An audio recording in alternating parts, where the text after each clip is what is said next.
This is Jim Cameron. I'm here with my co-writer, William Wisher. Bill to his friends. Bill to his friends. William to his attorneys. Yes. Bill to his accountants. And who designed the credits on this, by the way? I don't remember. But I remember Steve Quayle, our second unit director, did this shot of the stacked cars on the long lens. This one of the things that I remember we talked about was that I think that this title sequence cost as much as the entire first film. No, actually, the title sequence was fairly straightforward, but the playground motif was something that I really wanted to work with, both in the main title and then it recurs here in a minute or so at the end of this future sequence. And then here's a playground image again. It's supposed to be the same playground. Right. One of the things that was always particularly spooky is that this is Los Angeles. Seeing Los Angeles destroyed is kind of personal. Well, parts we of live here. Yeah, parts of LA actually look like this now. Yeah. Unfortunately. I think Linda did a great job on this voiceover. She really kind of captures the emptiness of her own character in the moment of the voiceover. Yeah, I always like that there's a real flatness that is very appropriate with what you're looking at right here and what she's talking about. This sequence here was shot really quickly. I remember it being shot in about a night and a half, as I recall. And of course, all the plasma weapons were rotoed in later. But it was a pretty frantic evening of shooting. It was designed as a second unit sequence, but for some reason the second unit was having problems getting anything we could use. So I wound up, as I recall, leaving the editing room and going out and just knocking this out pretty quickly. All the model effects were added later, obviously. Mm-hmm. That's a nice stunt. Well, it's fun when you go into a heavy action sequence like this, and you're just there to just get it done, and you sort of don't take any prisoners. You just shoot really frantically. Of course, you have to be safe, but if you're planned well, sometimes the energy of that can be really exhilarating as a filmmaker. I always really loved this sequence, as small as it is in the overall context of the film. To be able to see John Connor, I thought was a thing that we both talked about, was really important because it makes him real. Makes him real, and you really see his role as a kind of guerrilla leader. Mm-hmm. I started to get fascinated with this idea of seeing people at different stages of their life and giving it a kind of a historical weight, which is really how I think you really tell an epic story. And I wound up using that same idea later with Titanic, which is to see a woman at two very different stages of her life, mm-hmm. and it kind of creates this bookend effect. Yeah, it's really nice. This fireball here was shot at 300 frames per second. We did a lot of high-speed pyrotechnic work for this title sequence with the burning playground. And I think we almost burned the building down. It got pretty out of control. Where was this? Was this up at? It was at a small stage up. I don't even remember where it was. Someplace out in the desert. But all of this stuff here was shot at 300 frames a second with a rotating prism camera. I always called these the four horsemen of the apocalypse, but it's really a horse, a seahorse, a turtle, and a chipmunk. So it's the horse, seahorse, turtle, and chipmunk of the apocalypse. This always reminded me of that footage, I think on purpose, the footage when we were kids used to see those nuclear tests in the 50s. Yeah. And they'd blow down little streets and towns and villages, and it was always very, very slow motion, high speed. Sure, they'd set up a nice little middle American suburban environment and then blast it with a nuclear weapon. Well, we didn't have a nuclear weapon, so we used air mortars and propane cannons and lots of rubber cement. You get the idea, though. I mean, welcome to hell. Right. Here it is in your neighborhood. Well, the subtext of both Terminator films is really the idea of nuclear destruction, and what are we going to do about that? Is our technology going to overwhelm us, or are we going to take control of it? And obviously, the core concept is fate versus free will, and are we able to be the architects of our own destiny? And because it's a time travel story, it's a perfect way to deal with those themes, because many different writers have worked with the time travel motifs, and some are fatalistic and like the idea that you can't change time. And in the first film, the jury was really out because Sarah hadn't done anything yet that could possibly prevent the nuclear war. But in the second film, we actually carry it through to its conclusion and come down pretty firmly on the side of free will, being able to actually alter the course of events. I think that's my favorite part of both the films. I mean, it is the same theme running through both.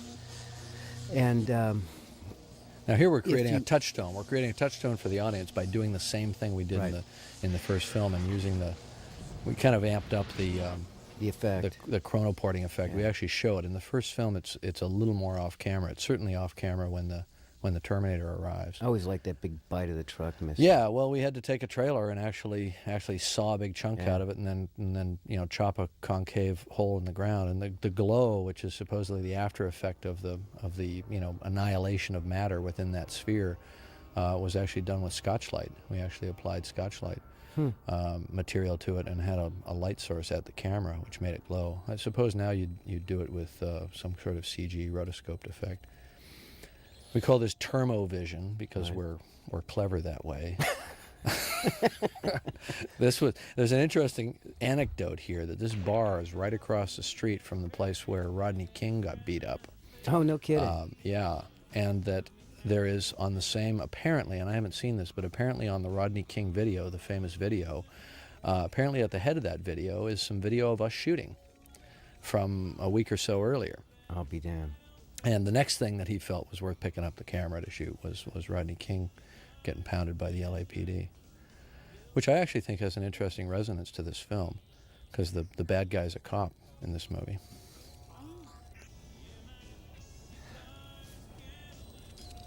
This was always...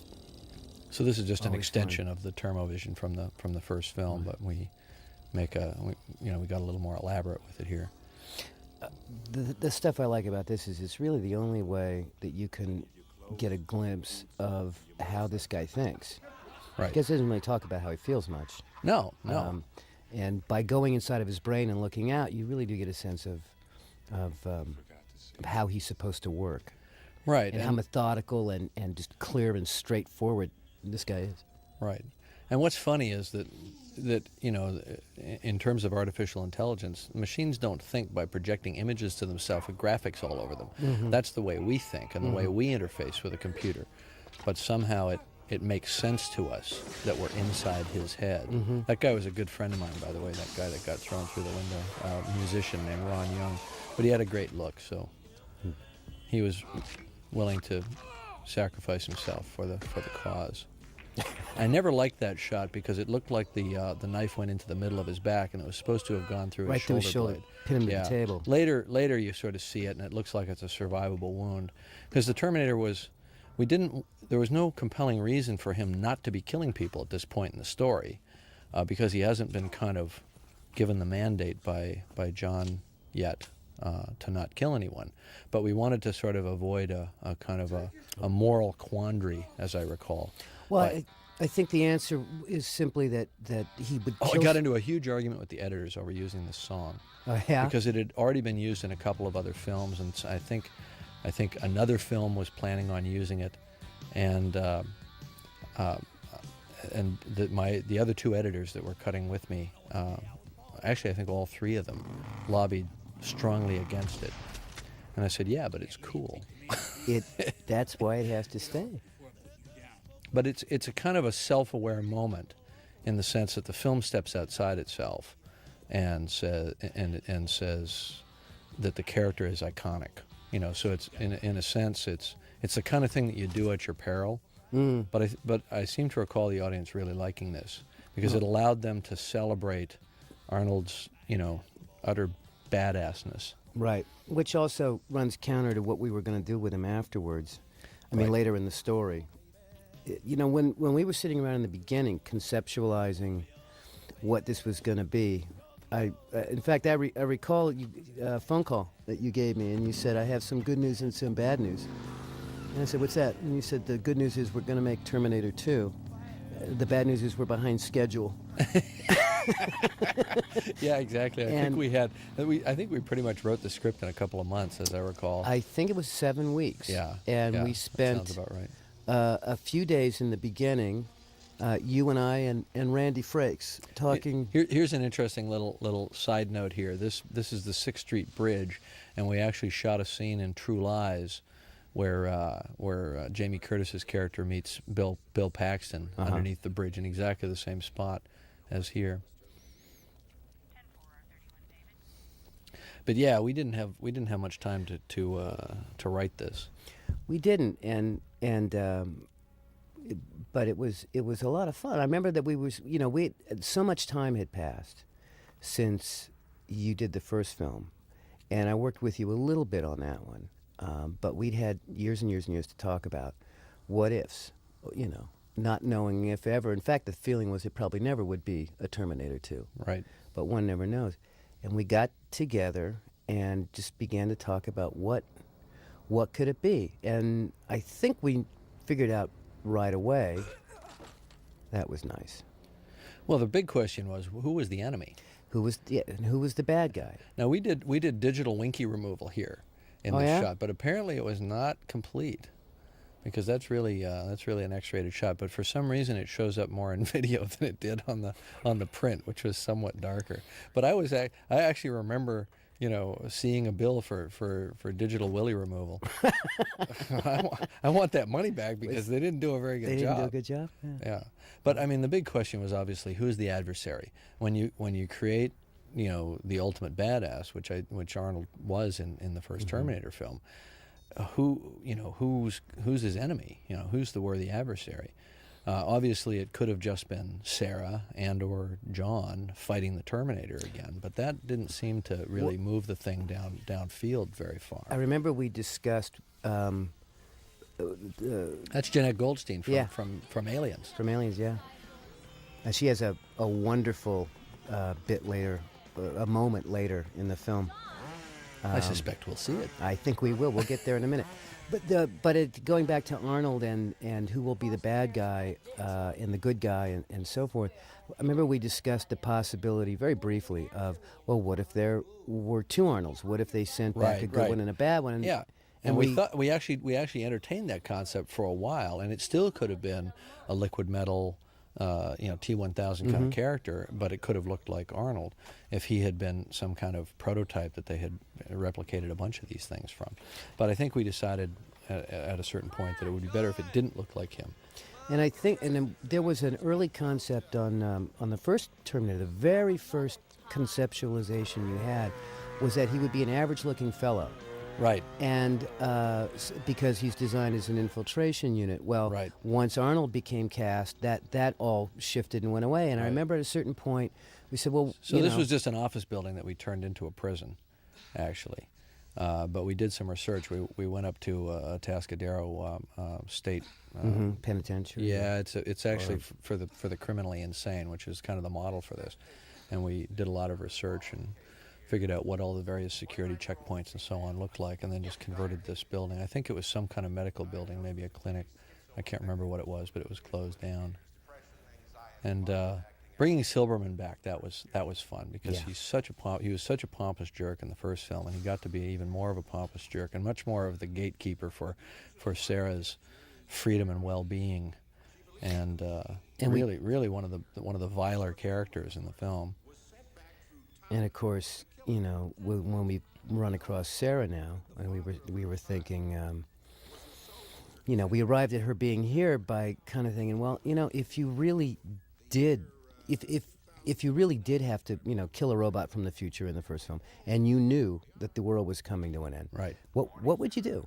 How would you deal with that? I mean, I think that's something that's not really done well in in Hollywood films is, nuclear wars have been used as a kind of an excuse to have like a different cool future that where then adventures take place or strange things happen. But the actual, I think there's a great moral responsibility if you're going to do a story that's predicated on the concept of a nuclear war, and you have a character who's living in the present but knows with absolute certainty, it's been proven to her, she's seen it like a divine revelation that this is going to happen, then how would you deal with that? And when I called Linda and asked her if she wanted to make a second film, because I wanted to sort of line everybody up before we actually wrote the script, she said, she basically said one thing to me, yeah, I'll do it, but I want to be crazy. She wanted to push the edge. She didn't want to just be, the safe character that she was in the first film. I said, you want to be crazy? Okay, we can make you crazy. We can make you crazy. No, it worked because it flowed from the traumatic events that she had either seen or heard about from Reese. And it also, it's almost the only possible way you could do it. Right, now this scene was not in the release version of the film, and I remember there's a funny story here where this guy, the one that just kicked her, he wouldn't hit her with the stick, and he didn't want to hit a woman, and Linda was getting angrier and angrier because the guy that played Dougie wouldn't hit her in the stomach with the stick, and each time he fake hit her, she still had to slam to the floor, slam down on her knees and her elbows, and play the scene. So after about the fourth or fifth time that he refused to hit her and it looked fake because there was too much air, she was getting pretty upset. So cut to 2 days later when we're shooting the scene in the corridor where she hits him across the face with a broom handle, with a cut-off broom handle. You could hear it for about 4 blocks. And that, when he dropped to his knees, he was not acting. It was real? So let that be a lesson to anybody that does a scene with Linda in the future and doesn't hit her when she asks them to. Do that at your own peril. Yeah. This is Andrew Berkeley. He's quite a good actor. Yes, and of course Jeanette is. Robert's great in this scene because he's walking this fine line between being sort of slightly strange but also kind of like an inquisitive cop, not necessarily threatening, but there's a kind of a subdued malevolence about him. I really loved the way Robert moved, and like right here, even that little look. Yeah. All this subtle stuff. He moves like a human being, only a little smoother. Yeah. We really worked a lot on his manner, his affect, so to speak, and the way that he moved, and started that process really right in the auditioning process. When Robert came in, I thought he was a very interesting actor. He was relatively unknown at the time. He'd been in a couple of low-budget films, but he and I worked quite a bit in a very long audition process. We did essentially a film test on him, and we played around with all kinds of different things. The ability to sense. We're sort of making up the T-1000 as we went along, and the idea that by physical contact he could sense molecular structures and so on. Obviously, he'd have to be able to in order to be able to duplicate all these forms. And Robert just had so much fun with that, and it was a really interesting just kind of acting experiment to watch him work. And a lot of it, I then reminded him of the things that he'd created in those early auditions and tests when we were on the set, because obviously we had a lot less time when we were on the set to think about it. I remember. I haven't said anything about Eddie yet. Eddie was another great find, because here was a kid who had zero training whatsoever. I mean, the casting director just found him standing around at a YMCA, and liked his look, and said, "Have you done any acting?" And he said, "Well, my dad videos our birthday party." And this dream sequence, you and I labored on this stuff, as I recall, and then we wound up cutting it all out of the film. But we were trying to tell the past story and try to integrate, Michael into it in a way that made sense. And I remember we really felt that we wanted as much as we could to find a way to bring him in, because it seemed that without an appearance by him, that there would have been something missing, because he was so important in the first film. Right, he was pivotal, and he was he's John's father, and when John's talking about his dad and his mom only being together for one night and all that, I guess we sort of felt like we had to lead the audience more than, and I just felt like I wanted Michael included. Well, and in also the film. the point of this scene, which is why I really liked it, and I'm glad it's back in this version so everyone can see it, is this is a glimpse inside Linda's mind. This is, it's like I always thought of him and his appearance in this scene as that part of herself, being the soldier, saying do this, and the weaker part of herself the woman, being put back in the closet. We don't get to see her be a woman in the film. As the film was released, and without this, we don't see her kind of inner soul. I mean, we see glimpses of it. We see her being a mother, but we don't see her being a complete woman. And so in a sense, now when he says this line, "There's not much time left in the world, Sarah," Michael walked out of the shot. I yelled "cut," and a second AD walked in and said, "We're at war. We just started bombing Iraq." Wow. Happened just like that. And I tell you, there was dead silence because we just really felt like it was, a kind of prophetic moment. This stuff was fun to shoot. We worked pretty hard on this. And Linda, of course, was so fit that, she just sort of really radiates was. this, animal energy here.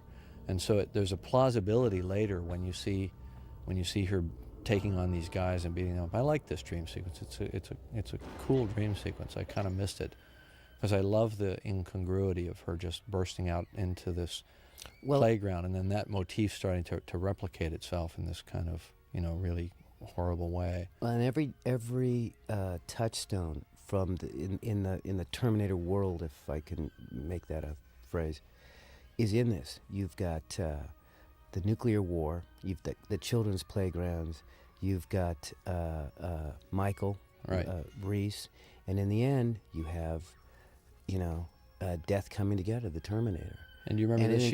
She's about to see herself as a younger, innocent version of herself. Yeah. It's almost like the life that she was wrenched from. Oh, I'm sorry. That's in the second dream sequence. This one is the abbreviated version. The second dream sequence is the more longer one elongated, with the whole thing. Yeah, and you see her disintegrate. Yeah, that one was just a tease.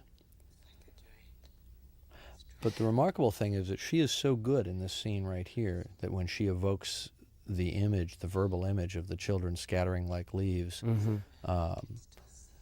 you don't need to see it. I still stand by the release version of the film. I don't think we needed that dream sequence. I think we made the right decisions editorially, and I think that the dream sequence and some of the other things that we put back in for the extended version are good to sort of show the creative process. But essentially making a film is an analytical and a reductive process. You throw away the things you don't need.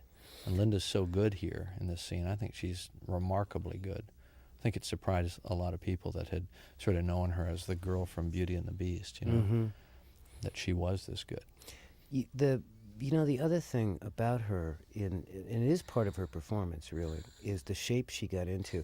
You have a lot of actors doing that today. All the women go to the gym, but back then, she, I think, was about the first woman to get into that kind of shape. Yeah. And not just to look good, but the idea, although she looked wonderful. Who was a good actor. Certainly women who actors, male and female, that kind of rely on their physicality and probably aren't very good actors or very depthful actors and see themselves as just kind of these action figures. But it was That's an important part of her understandable. character, though. But a dramatic actor to get into this kind of physical condition. Because if Sarah Connor, was going through all of this right now and had trained and knew it was coming, that's what she would look like. That's what she'd be. That's what she'd become, and she turned herself into that, and that was really remarkable. But the thing that was really kind of infuriating to Linda and myself was that she does all this really fine work as an actor, and it really is excellent, and yet all people talked about was her physicality. And I think she's a complete character. She's created a complete character, and the physicality was part of it. but people didn't know how to cope with the other part of it that she had created. Right. Somebody as dark and desolate in their soul as she is in this film, and yet as capable and resourceful as she is. They kind of didn't quite know how to process it or how to react to it, and so she was subjected to all these infuriating interviews. I think it's the curse of doing a film with action scenes. It is. You know, it is. You know, it's not the it's hours. not fair, but that yeah. You know. But she was really wonderful in this, and she scared the shit out of me. I mean, she really did. Can we say shit? Okay, good. We can say shit. Can we say that? That's good. But see, you know, this was something that I mean, I felt when I was a kid, when I was 10 years old, and I realized that there were these things called nuclear weapons, and there were these kind of civil defense pamphlets sitting on the coffee table, and I picked them up and started reading them, and the Cuban Missile Crisis was right about that time. I just felt like the world was this bubble that had just burst, and that this safe and innocent place that I had thought it was suddenly was this incredibly threatening place, and my parents hadn't told me about it, you know. And so when she's talking about you're the one living in a dream, you know, that's actually how I felt when I realized that these things were real, and that the Cold War was real, and we could all be incinerated. So this is just me, you know, sort of cathartically working out a lot of stuff that bothered the hell out of me when I was a teenager, basically. You know, because I really felt like that most people were just sort of walking around in a kind of dream, and that the real world was this thing that was veiled from us, and that could destroy us, that could lash out and kill us. You know, that there were this kind of nuclear vipers in the grass that we didn't see. So, you know, the paranoia of both of these films is you know, something near and dear to my heart. Keeps you going, does it? Yeah, you work it out. You know, you work the stuff out through the films. Now, this is obviously a connection to the missing scene at the end of the first film. Yeah, and this is where the logic of how it all came about. You know, in other words, sure, she destroyed the Terminator. Well, if she did, then how can they still be working on this stuff? That's well, right. Here's how it happened, kids. Right, and we're able to backfill it. I mean, we took the scene out of the first film where they find the hand, you know, at the end after she's crushed it in the press. We took it out just because, quite frankly, it was really poorly acted, and it just didn't work as a scene. But we were able to backfill it here just in the writing process, fill in enough detail that people didn't need to have seen that thing take place to know that it was plausible that it could have happened. I always liked this scene too. I liked him in this a lot. I know, he is so frustratingly smarmy. Yeah. And you just see this officious little guy who has power over other people, and he just kind of picked the wrong girl to mess with. But you can see that she will go to any lengths to do what she needs to do. And if she needs to swallow her pride and put on this act, she'll do it. You know, because she really is not acting for herself in any way here. It's all about her son. And there's some interesting resonations there. What parents in general will go to for their children, for their perceived well-being of their children. Well, and in her case too, it's for the survival of the planet as well. I mean, right, but I think the metaphor is that most parents think that the well-being of their children is the most important thing for them. It has a kind of importance to them equal to the survival of the planet, you know. So they wind up going to extreme lengths to protect their children and to push them to achieve and so on.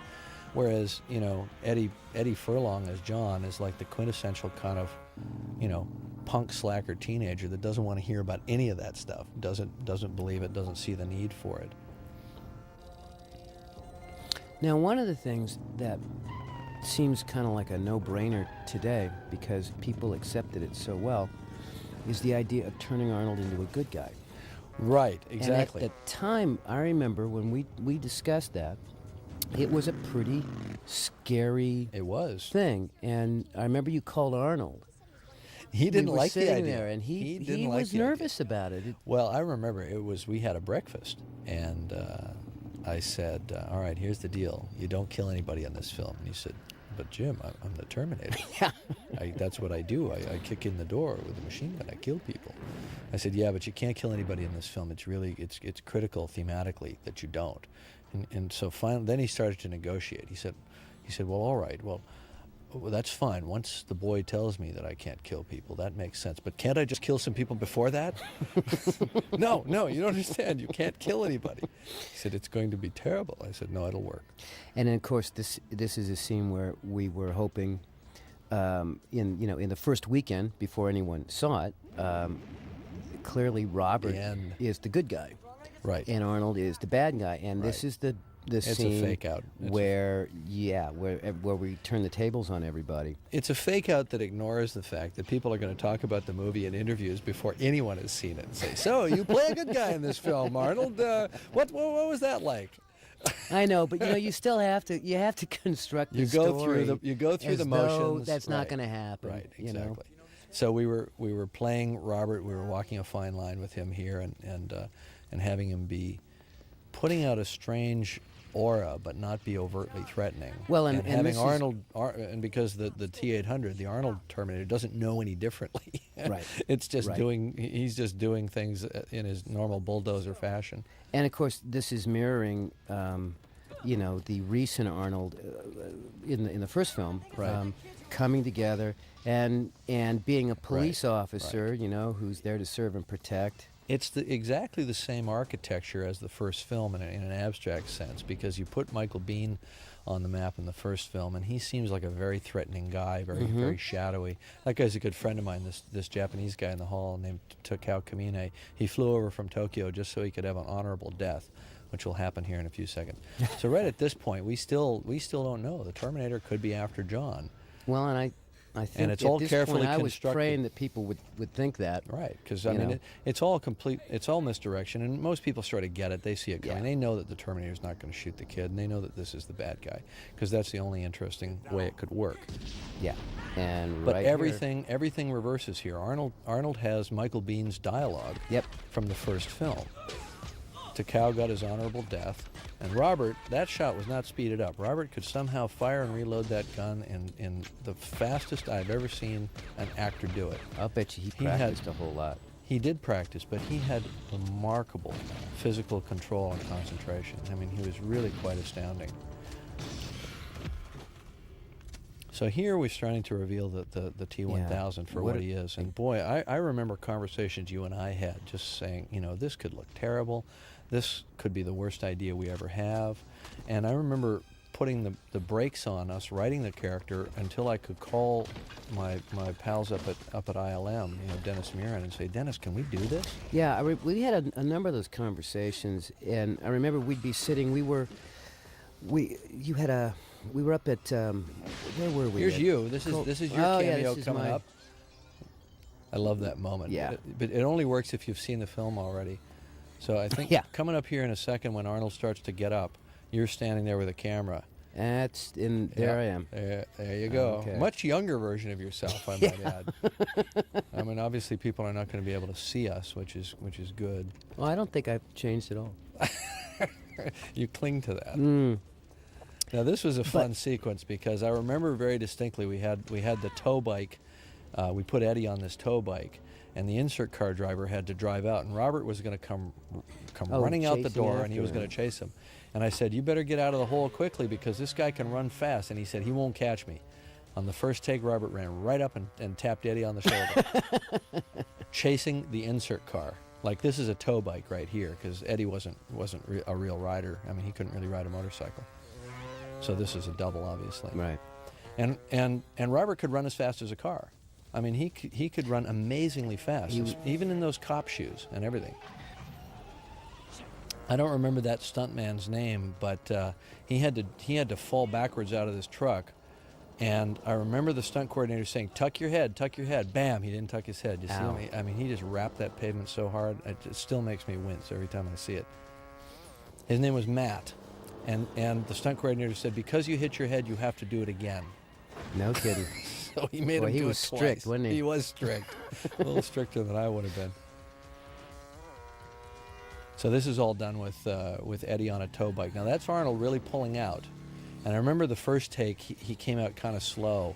And I called him on the radio when he reset for the second take. And I said, Arnold, is there any way that you can come out onto the street and make that turn a little bit quicker? Get the motorcycle to make the turn a little bit quicker. And he said, not with me on it. And I always love that about Arnold. I mean, he loves to do stunts, and he really loves it, but he knows his limitations. He's really finely calibrated that way. So we worked it out. We just went to a longer lens and undercranked slightly, and it looks like he's really hauling butt.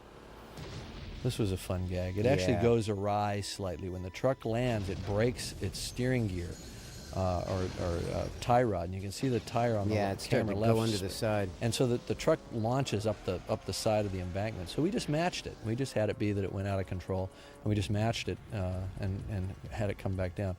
That stunt guy that was doubling Eddie, that was down there, when that truck landed behind him, I just know that guy lived 1,000 lifetimes in that second. I don't think he was quite mentally prepared for what was going to happen. He hasn't been the same since. He hasn't spoken since then. So all this stuff was fun to shoot. I shot a lot of this myself from a motorcycle sidecar.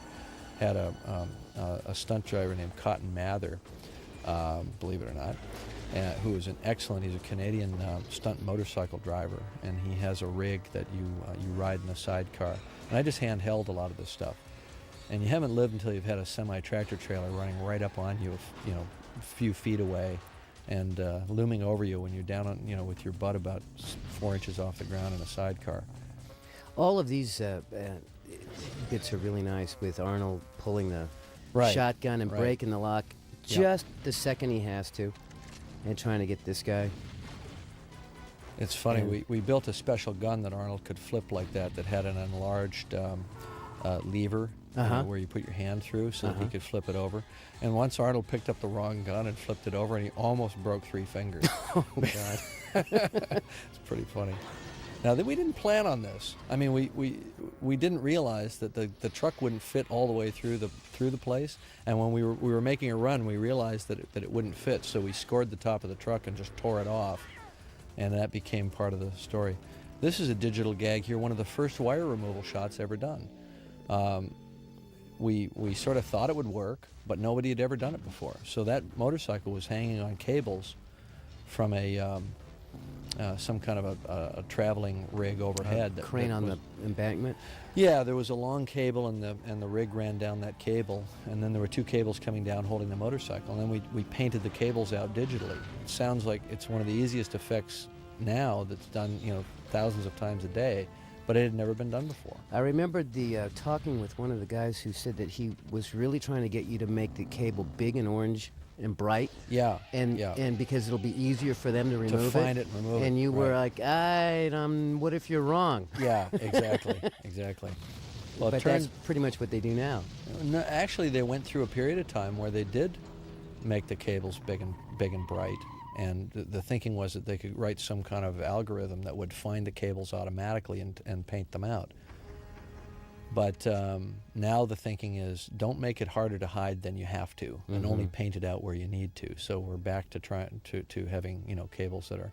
Arnold clocked Eddie on the head. We did 4 takes of this, and he banged him on the head every time. Every time. One time he almost knocked him out. This image coming up here is the thing that you told me was the first image you ever had. Right. Right. Well, it was actually. Why don't you talk about that? Well, it's interesting Here it is. Because it evolved.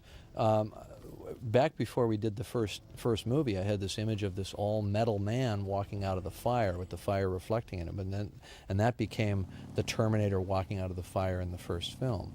So then here we wanted to reveal, in a similar way, we wanted to reveal our changed new concept for a Terminator.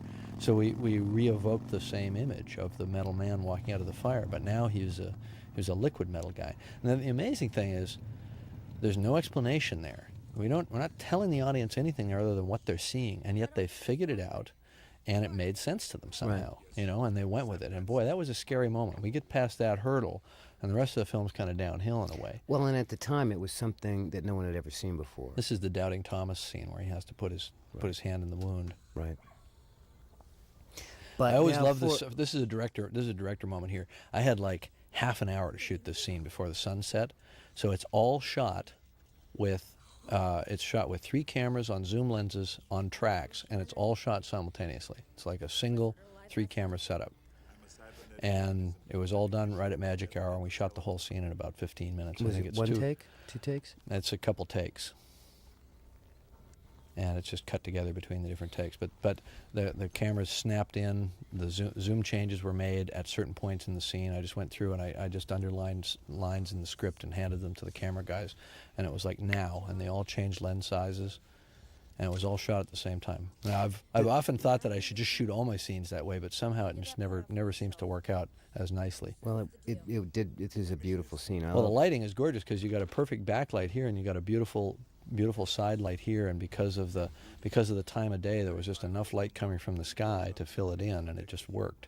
This is a real magical moment for John Connor, for Eddie here, his character. This is an added. That was the moment scene. where he realizes my mother is not completely nuts. Wrong, not because crazy. Because everything I'd ever heard that I didn't believe anymore was just, right. walked into the room in front of him. Yep. So that was right. So that's the first moment when young John Connor starts to become John Connor. That's right. And he suddenly realizes his mother's not crazy, and if she's not crazy, he's got to get her out of the mental hospital.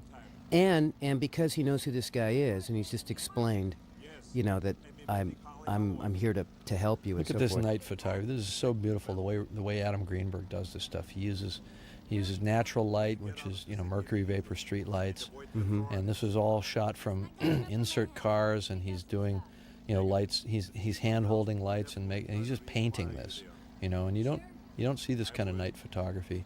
No, it's very beautiful. In fact, I've told you this a few times before. This is the only film I've ever worked on in which, when I saw the film put together, it looked the way it looked in my head when we were writing it. I've never really had that experience other than on this particular show. Yeah, well, they always look the way they look at my head. But I have an inside track. I can make that happen. John? Here. Is everything all right? Are you guys okay? Sure, honey. Everything's okay. This is some cool paranoia here. Yeah. It's real Invasion of the Body Snatchers stuff.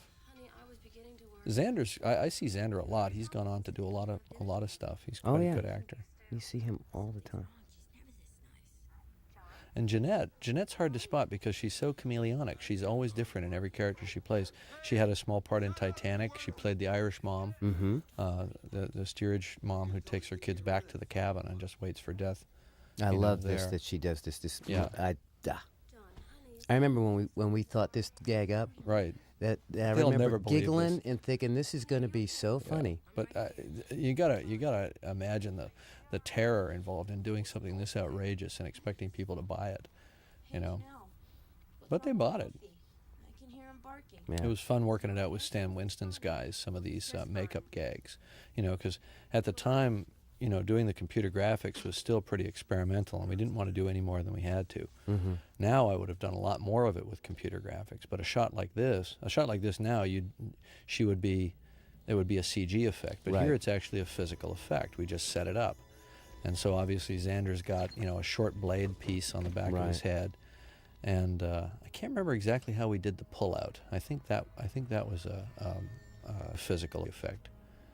And then that last tag there was that was obviously effect. CG. So we shot Jeanette, and then the hand was shot separately. And then just shot it twice so that you could. The transformations. Transformations were not really morphs. They were different. A physical, polygonal geometry was created of the hand and texture mapped. People misuse the term morph a lot. Photographically, this is a nice scene. Adam Greenberg. I love all really the blue tones and everything that he used. But here we go. Here's another example. In this scene, this is John Connor taking another step closer. Right. And in a moment here, the guys are going to pull up and split the scene. We split the scene when we did the long version. Actually, this is this is weird. Now remember, this is the original architecture where we go back to following the T-1000. Oh, to the house. Okay. And the T-1000 and the natural antipathy between the bad Terminators and dogs. The dogs being the protectors of the humans. And the dogs just knowing, and Right. yeah, that was an awful moment.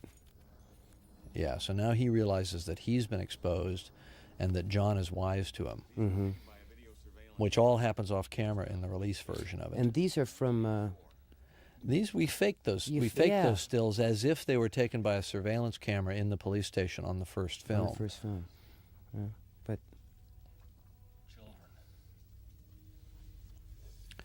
But you were talking about the scene, the earlier scene with John and the Terminator, and that continues here in a little bit. But it's John moving into a control naturally and instinctively, just because of who he is, moving into an authoritarian position.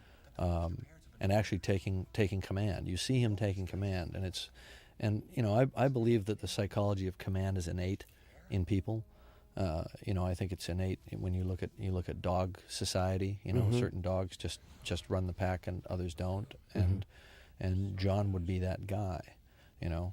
And you see him doing it in stages. I mean, the circumstances present themselves. I mean, even before the Terminator shows up, he's not bossing around, but he's clearly in charge of his little friend when they're doing their hoodlum stuff together. John's always...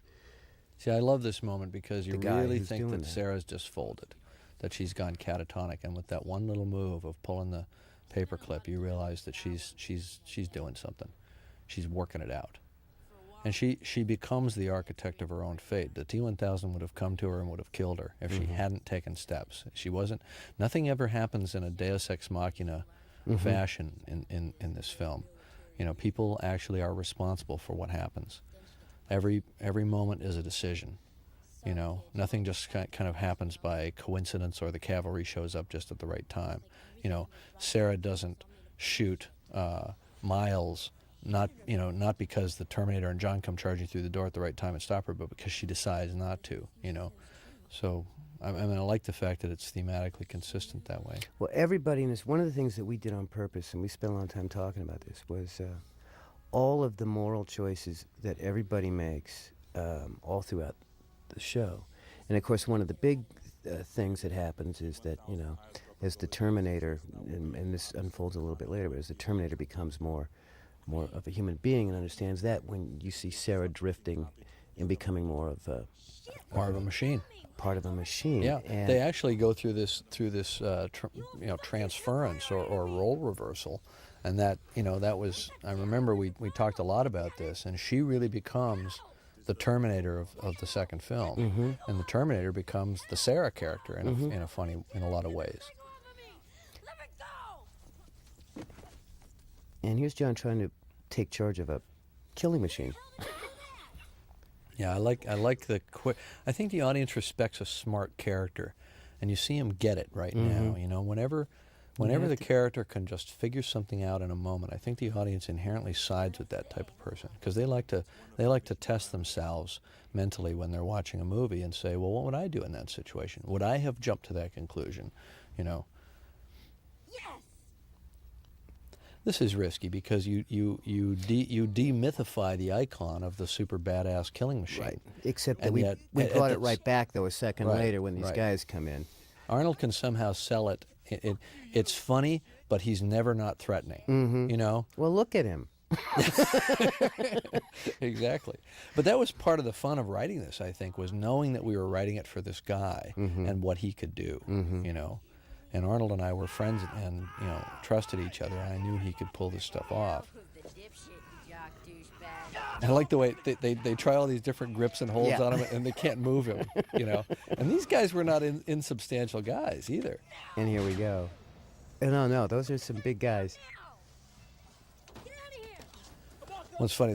I think this scene was the scene where I noticed that Eddie's voice was changing. We shot for, I think we shot for 5.5 months or something in that order. And his voice changed in the middle of the film. So Eddie, who'd never looped a line in his life, had to go back and loop about half his performance. The stuff he'd already shot. Well, pretty much everything in the second half of the film he didn't have to loop. What do you mean why? So his voice, that's funny. I met him about halfway through the shoot. And this is how he always sounded. Yeah, right. Well, you didn't hear the first. I didn't realize that. Right. We had to make it consistent. yeah, this film really changed his life, of course, because he was just kind of plucked out of a playground, and he was from a broken home, and he never really thought about being an actor, or here he is hanging out with Arnold Schwarzenegger for 5 months. Well, and then at the time, like one of the biggest hits ever, always. A lot of this handheld stuff in here. I started doing my own handheld a lot on this film, and really, this is handheld? Yeah, well, that one was inside the car, and I really enjoyed it, and started just since then I've just done it a lot. But this was the first film where I really had the confidence to jump in behind the camera. And this is pretty much where I remember thinking everyone's going to want to see this guy get his clock cleaned. Right. Because he does this, and of course, Sarah's going to let him. Right. She's like, yes, she's I'm going to do catatonic. Yeah. she's going to do whatever it takes, because she's got a higher purpose. And the audience knows that now, so they know what's going on in her mind, and I like that. I just like characters in extreme situations, and she knows what the stakes are, so she doesn't care about this guy. She knows this guy's going to die in a nuclear war, as are most of the other people she sees. To her, the world is insubstantial. It's all these ghosts walking around that just don't know they're dead, and that's how she sees it. And because she sees it that way, she can do what she needs to do. And if that includes killing somebody, she thinks of them as already dead anyway. So she's a very, very dangerous person. And I'm not sure that she's not somewhat crazy. Hasn't been driven to the brink of insanity. And we talked a lot about this and wanting to really where push the her edge to the that edge. is, and right. But it's a highly functional form of madness. And she's very competent, scarily competent. Well, I always thought of this. And Linda would not let me fake the shot. She had to actually pick the do lock, that herself, which is a window into her soul. She is so stubborn when it comes to doing stuff and mastering it, And it's how she is as an actor. She's got to do it right. She's a perfectionist, and it's great to watch her work for that reason, because she just homes in on it. She's not going to be satisfied with second best. You're running kind of late, aren't you? They've been in there for an hour. Hold on a second, I'll buzz you. And of course, this is starting to mirror in a functional way the bar sequence from Terminator 1, where all the elements are converging. Right. And yet a second time, but certainly with Sarah involved this time. Because in the other scene where they all converge at the mall, John is the Sarah of that moment. Right, exactly. But in this one, we're actually now throwing Sarah into the mix and getting to see her shock that the Terminator is back, and not only back, but now suddenly in a very different role. I think Linda actually was able to pick this lock as well. I remember in England they wanted us to cut this scene out of the film because they didn't want us to show actual lock picking, a plausible method for doing it. This was a tricky scene to light, and Adam actually did something very interesting. He skipped the light off the floor to light the walls. Love this was one of the first shots that we saw delivered from ILM, and we all got very excited. I mean, this type of effect is very common now, but in 91, and this probably would have been even late 90 when we started seeing the shots coming in, nobody had ever seen stuff like this. I remember the first time I saw this, it took my breath away. And it still holds up pretty well, I mean, it's certainly been oft imitated, but at the time nobody had seen anything like it. So, I mean, we were mesmerized, so we knew the audience would be. But this was a case where you had to storyboard absolutely meticulously because every frame was expensive and difficult. And now here's an interesting thing. I don't know if you know this. These guys were twins, and we saved ourselves. We thought of it as a cost-saving technique. We'd save ourselves the cost of about 20 optical shots by casting twins. That's a Stan Winston rubber dude there with the thing right through it. And that's actually just the two twins. The two guys. Yeah, right. with a CG hand, pointer finger. Yeah, that was Now, we went and talked a Now, lot. Linda's a twin. Here's an interesting thing. We used 2 sets of twins in this film. Right. There's a scene later that appears in the special edition where Linda's twin sister, Leslie, is used as the reflection of Sarah in the mirror during a surgery scene. So we used these guys who were twins, and Linda and her twin sister were used as well in the same way. She's at the industrial complex thing at the end. Right. Oh yes. And when the T-1000 takes Sarah's form, and they both appear in the same frame, Leslie was used in that scene as well. So this is Dougie is about to get the revenge of Linda Hamilton for not having hit her in the stomach. Now watch this. Real. Oh Jesus. Real. And real. I had a heck of a time getting him to do another take. But fortunately, the first take was fine. I think Linda was a little more method than he expected. But her knees were still black and blue from having to hit her knees 5 or 6 times in a row because he wouldn't hit her properly. Oh, she practiced with this a lot. Yeah, she did an awful lot of. It was not only the physical training that she did just to kind of look buff, but she did an awful lot of defense training and weapon training. As I recall, there was an Israeli special forces commando guy that trained her. Yeah, his name was Uzi Gal, and she trained with Uzi every day. Which, and she of course, was trained, isn't a real name. No, that's his name. That's his name. Uzi's a very common name in Israel. It's the name like Joe. I got the impression that which is why they call the gun the Uzi. Right. It's like the Tommy gun. You know what I mean? I thought Gal was short for Galil. I thought it was a name he was having fun with. That's his name. Okay. Trust me. So you'll see it here that how well Linda succeeded in her fight training. Watch her moves here when she takes down Joel. I mean, she's a very plausible fighter. Yeah. And it's rough. It's not fancy kung fu, stupid, jump up in the air, spin around 3 times. It's all very Street Fighter kind of stuff. Did any actor want to do a second take with Linda doing this? No. That's Joel Kramer, the stunt coordinator, who's buns up kneeling there. I remember when we were working on this and we were trying to figure out what how she was going to break out. And I remember going like, ooh, a thing full of drain cleaner. Because that really just creeped me out the minute I said it. You get it. Yes, exactly. And, I mean, things that are blue should not be injected into the human body. Well, and I mean, we just know that. How many household items can be used as a, as a deadly weapon? I always thought that was pretty cool. We did a version of this shot for an early trailer that was pretty funny, and it was just Arnold with his hand up saying, "I swear I will not kill anyone," and it was hysterically funny. Now this extra here or this day player was actually like a CIA guy, so he got to advise us on. He was actually like one of our gun advisors. Really? Yeah, and I think that he was like the only one on the set who actually had to do some pretty serious. Wow. Yeah. Now this he just handed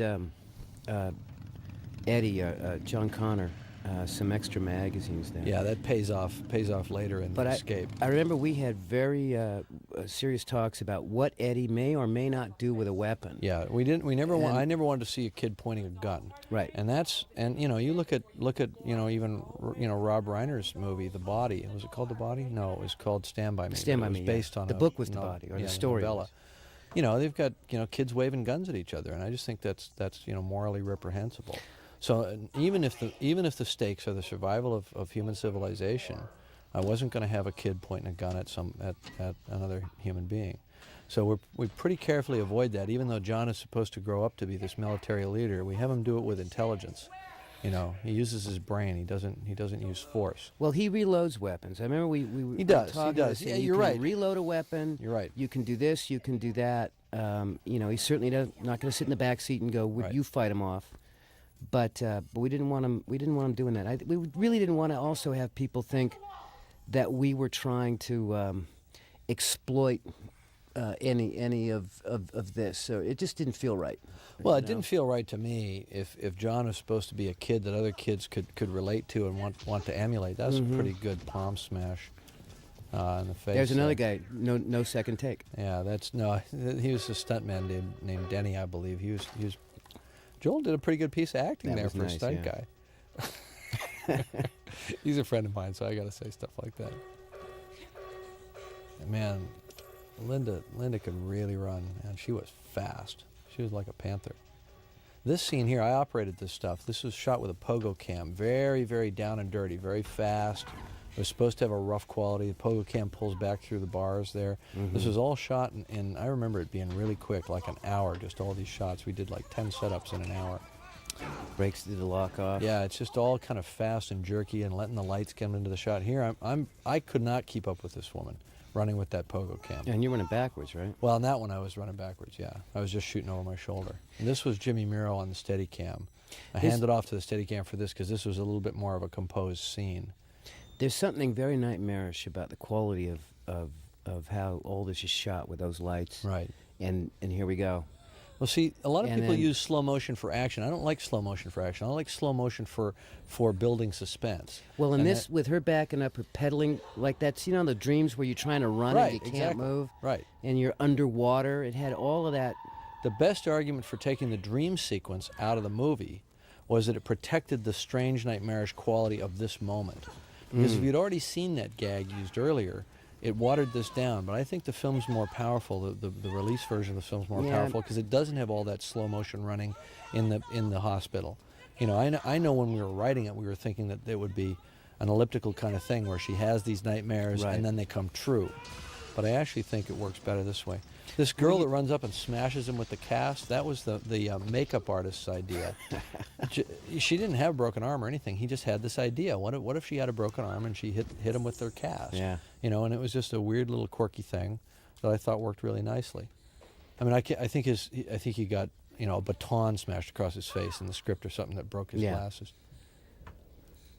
It was a nice touch. It's like you can do anything to a Terminator, but don't break his sunglasses. That really pisses them off. But that was the Reese's line right there. Come with me. Come with me if you want to live. Right. It's taken right from so it's a reversal of all the characters. And here's a touch we thought up. I remember with the pistol, wanting it to get caught in the bars, which logically would probably not work, but it did give you a sense that it was real. That pistol was not part of him. Right. And it draws a distinction between that which he can emulate and that which he has to actually have in his possession. It's a tiny little touch, but I always liked it. We had to work out the rules for this because if he could just turn himself into anything, why not turn himself into a gun and just shoot you? But we specified that he couldn't do that. No, we needed a real gun. But the edge weapons, he could turn himself into an edge weapon, and he does here. That's a Stan Winston effect there, a Stan Winston head. And this is still the Stan Winston head here, which was basically rubber that's been vacuum metallized. And then here it's gone to an ILM effect, which we called I think it was called zipper head. I remember that. The first one was called sauce head, and the second one was called zipper head. Now Linda has permanent hearing loss in one ear because when Arnold fired the 10-gauge shotgun in this scene, she had gone off to the bathroom and taken her earplugs out, and when she came back, she did a take with no earplugs, and I think the take is in the film. So you've got a 10-gauge shotgun going off inside a Well, and the 45 is pretty loud too. Yeah, but it was the shotgun. The shotgun is much louder than that 45. But you know what? She never broke concentration, and this is a tribute to the training that she did with Uzi Gal. She had never had any weapons training before she did this film, and her gun handling is excellent. Yeah, it is. It's very authoritative, and in fact, she became a pretty good shot. Right now!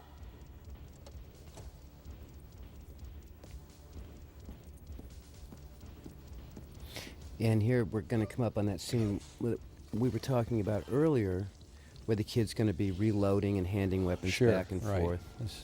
And that's another, it's funny, the stuff with the T-1000 kept ramping up in terms of what it could do, like it would, it poured itself through that hole. Later you're going to see it, pour itself through other things. And it just seems like there's nothing you can do to stop this thing. And the idea was to try to find something that was as scary as the Terminator and as unstoppable as the Terminator, but in a completely different way. And I always thought of it as a kind of an East meets West concept, that he's very fluid, and the Terminator's very kind of machine-like and hard-edged. Well, it's soft and hard. It's soft and hard fighting. Right. That Exactly. You know, Exactly. In martial arts, you'd have the same. It's like the difference between kung fu and karate. Now here, this is a car that was actually driven. If you look carefully, you can see the stunt driver's head in the back window. Oh, yeah. And he's driving the car backwards, because we actually had Arnold and Linda in the car. And I'm in the back seat hand-holding here, and the stunt driver is actually driving the car back. There's his head. See him in the back window. They actually set up a steering wheel that he could drive the car backwards. And there were no toe shots in there. I always wish we'd done a little better job on this dummy that was getting pulled behind. You know, obviously now with CG effects, you'd have the guy already climbing as he was getting pulled. Yeah. This was all done with rear projection here. None of this was actually moving. All this stuff was done on stage with rear projected backgrounds. It's pretty good. I buy it. Yeah. Yeah, I'd probably do it the same way, or possibly. Now that was quite a stunt. If you saw that stuntman got off that car at about 25, 30 miles an hour, and he was not wearing a helmet, so he had to fall just right. And he had those big goofy things. And he had those things on his hands, so there was a limit to how easily he could kind of brace himself when he hit. But he was a pretty good gymnast, and he did a good job. That was a nice touch. That was a hard shot to get that thing to fall right in front of the lens like that. But that was an important key thing. John Connor touched that piece. Right.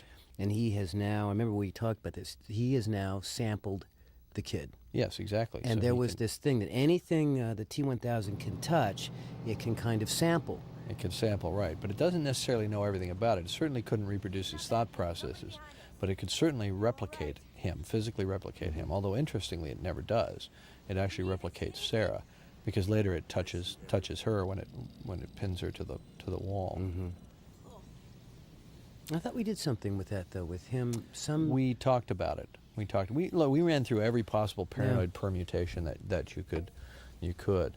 I always like this moment because it's his expectation of what she's doing versus what she's really doing. She's checking him for injuries, and he thinks she's hugging him. And he's still this kid, you know, that just doesn't understand why his mother doesn't love him. And she's angry at him for having risked himself. Right. And there's just such a divide, but yet it's really kind of a universal, because kids are always doing things that their parents are criticizing them for risking their health and safety, you know. Well, and this is the first time here in this car where you have this really fractured schizophrenic family. Yeah, you see how dysfunctional you've got a they father, really are. a mother, and a yes, son. Yes, right. This is And- it's the nuclear family. Right, except that it's the nuclear nightmarish family from hell. Yeah, you but know? I mean, to me that was always the interesting thing about this film, is that they actually form a family, and that was, you know, absolutely by design. I mean, I think we found ourselves as we were writing it, realizing that we could make this happen, and it would be really cool. So many of these pieces, I mean, not like we didn't work really, really hard thinking about it, because we did, but as I recall it, as we were sorting every movement and piece of this puzzle out, things began to almost discover themselves. We'd suddenly go, oh, you know what, because then that, you know, now we have this family, for instance, which is what put me in mind of it. So what are they going to do, and how can we play with John Connor having to deal with these two weird parents suddenly? Yeah, it's basically and that the just kid handed with the strange itself to parents. us. He's he becomes the father figure. And and the strange thing is that within her worldview and her logic, he's a father figure that makes sense. Because he can protect him, and he will never. But she's not there yet. At this point in the film, she still can barely refrain from wanting to kill him. Actually, we're coming up on one of my the scene you miss. The scene I missed of the most of all of the things that were taken out of the first final theatrical I don't release. really miss anything but the next scene. Yeah. Because the next scene, first of all, it was technically difficult. it's got some neat stuff in it, and it's got a pivotal moment for John and the John-Sarah relationship. And, you know, and it's not that you can't buy the film in its release format. It certainly works. No, of course it but does. It was so important to see John start to really become the guy he's supposed to be in the future. And he's got to get out from underneath her command authority in order for that ever to happen. Well, And it all it's a happens in huge- this scene, too. Yeah, it does. All those things come together. And the idea of So changing Arnold's think CPU we from just- read to write. We just switched into the long version. Yep, you're right. Here it is. All right, so now we're into the surgery scene, and this is it's not this shot. It's the next shot after this where we go over the shoulder, and you'll see that that's a dummy head in the foreground. Oh, sorry, we're going to come back to that shot in a second. It's the next shot. It's a dummy head in the foreground, and it's Linda in the foreground, and it's Linda's twin sister Leslie in the background with Arnold, and that's not a mirror, that's a window into a duplicate set. And they are synchronizing their actions with two different, air drivers. And it allows you to come in on this head seamlessly and think that it's Arnold. But we're Right. about to open his head up and look inside. You see what I mean? So given That's how that you given that did digital that. effects and digital effects weren't nearly as sophisticated then as they are now, that was actually a pretty clever solution. Now you'd just do it all with green screen. I love that port open. Good night.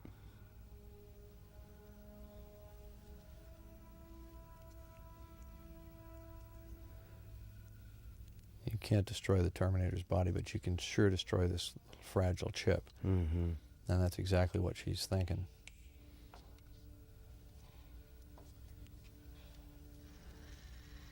Yeah, I haven't seen this film in I some love the time. sound of the servos. Yeah, right. I think they call that waxy catatonia when you pose somebody and they stay in that position. Uh-huh. And Eddie almost got his fingers smashed here. oh, Don't kill him. I like the lighting in this moment too, with the thing moving back and forth across her face. She just looks crazy. mm-hmm. You know. We are better off on our own. But you know, How come this went away? time. It was just time. just time cut. Yeah. This is the one that broke my heart. This is about a 4 or 5 minute cut. You got to remember, we had a movie that was running about 2 hours and 40 minutes, and Yeah. there's just no way that we felt that we could play it. At that time, it was a slightly different world. Big epic film, even big epic films were not very long. When I say not very long, 2 hours and 15, 2 hours and 20 Right, minutes. right. Our goal was 2:20, and that's what we hit. But things had to come out. No, and I understand. I was just curious. See, it was a time thing. But Nobody seeing it misses. Nobody feels a sense of loss until they see the scene. Right. The film plays flawlessly without this, but it's just such a nice additional thing for character, both for her and for John, because this is the moment where the power transition takes place. Well, yeah, when he takes says, over. if anyone's ever going to listen to me, Right. how am I going to be a leader if no one will ever listen to me? If my own mom won't. Right. And it's not an Arnold scene at all, even though he's got a cool bit right at the beginning of it. It's tag. really strictly between them. Well, the tag at the end, was there a problem? My Yeah. clock tells me... Yeah, right. He knew something was Oh, going no, on. no problem. you almost died, but other Right. than that, it was fine. And I love this image. I always loved that. He's just on guard all night. And, And she's starting to look at him in a different way. yeah. This guy could be useful. Yeah. I think she's beginning to think. Well, I love it because Oh, and this is a great... this was you, I think. The bit with the keys. Are we learning yet? He rips the column off. Right, And then the kid says, no, first you check for the keys. right. And Arnold's like, oh. I liked that. Well, it's nice because he says he's a learning computer, and then you actually see him. Starting to You actually learn. see him, not yet, but later when he pulls the keys from the visor of the SWAT van. Mm-hmm. You understand that he's actually changing. He's becoming a more nuanced being. Whereas the way they're sent out on a mission, obviously, is got some pretty basic programming for how to deal with with human situations, and basically you just break and smash and take and do what you need to do. Or some shit like that. You say, no problemo. This was our first day of shooting, and this was, I think, the first scene that we shot. And if you want to shine them on, it's hasta la vista, baby. Hasta la vista, baby. Yeah, or later, dickwad. And Arnold had these cue cards taped up on the windshield with his dialogue on it. Not in this scene because he only had a few lines, but later when he tells the whole kind of future history with the stealth bombers going, to automatic control, he put all his dialogue, he taped all his dialogue up on the windshield. You and I used to go for long drives out in the desert. Remember this? Yeah, to sure. We were find doing these old diners and truck stop cafes and what have you.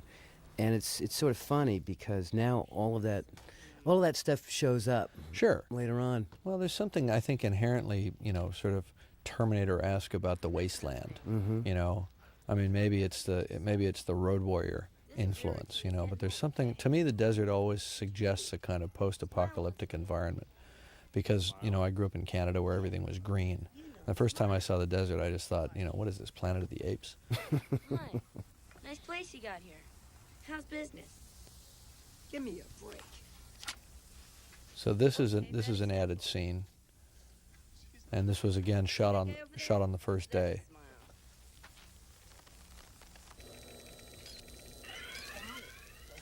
I never missed this scene. It sort of worked, but I certainly never missed it when we took it out.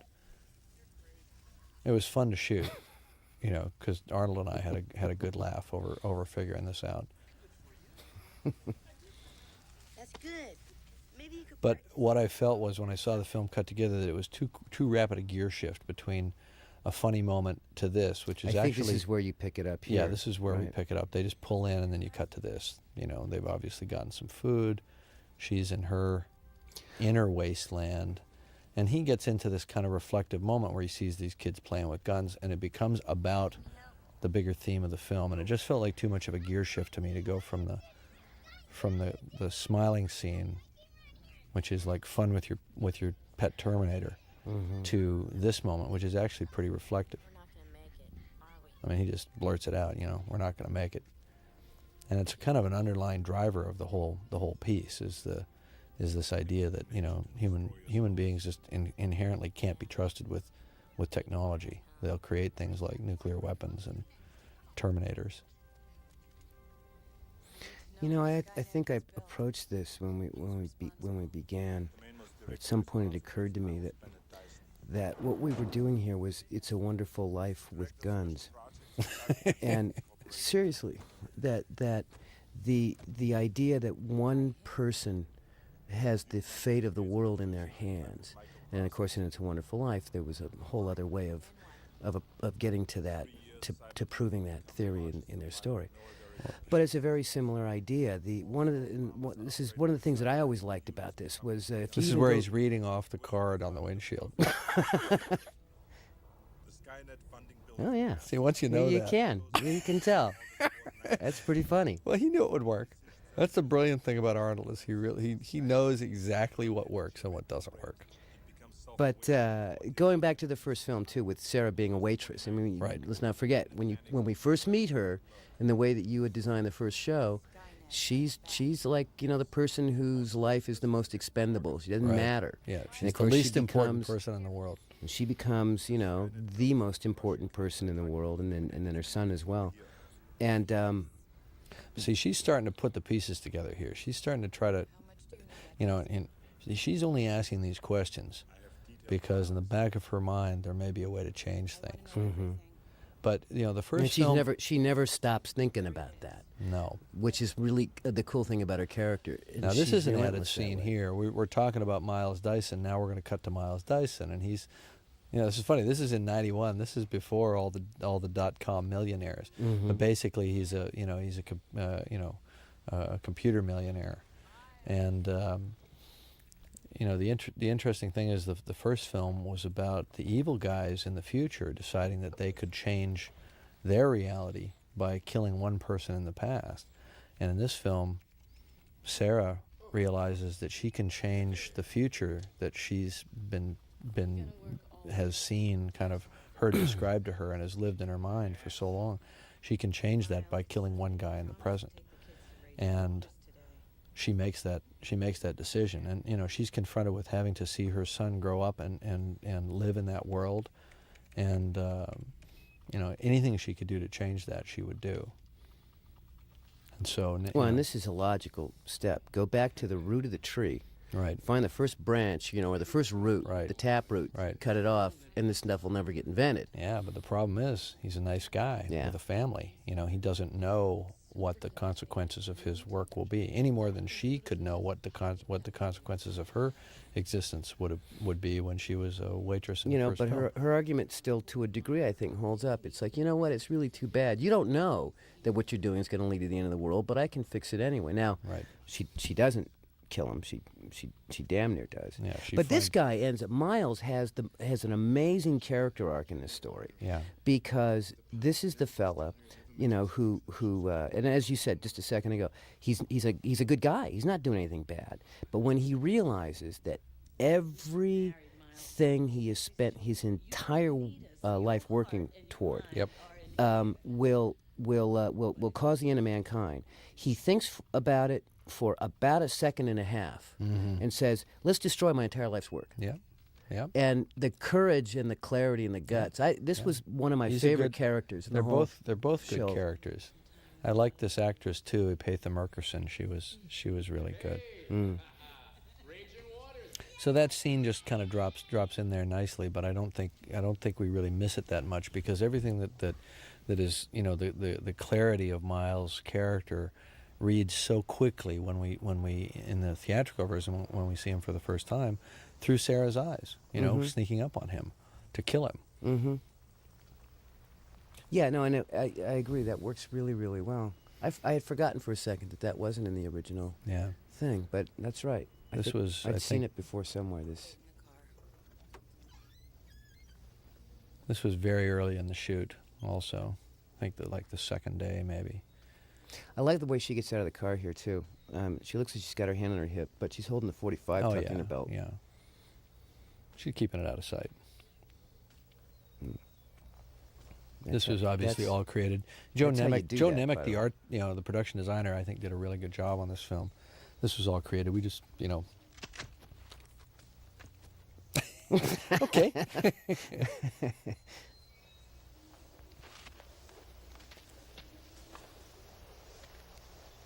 You're pretty jumpy, Connor.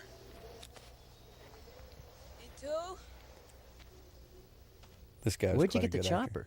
Did you just buy it somewhere? Chopper Junkyard. Oh yeah, I'll have to go over there one day. Pick one up. I'm trying to remember this actor's name. I think it was Castellagaro. Yeah, Casgaro. Yeah, bring the fucking tequila. Yeah. What's up?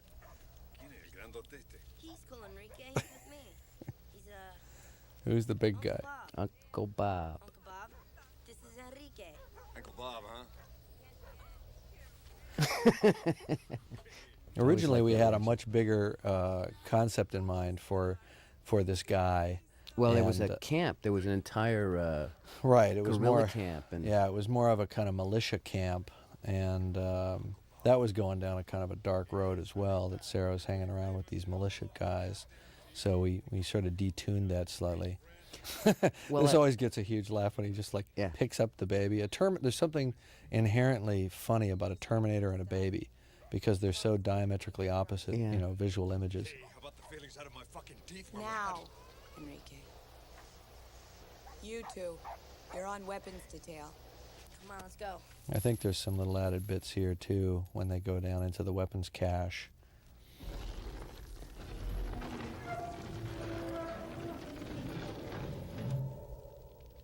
Doesn't everybody have one of those? Well, in America. Maybe not in the rest of the free world, but certainly in America. One thing about my mom. She always plans ahead. That was a nice little bit. She plans ahead, right? Well, you know, if you knew that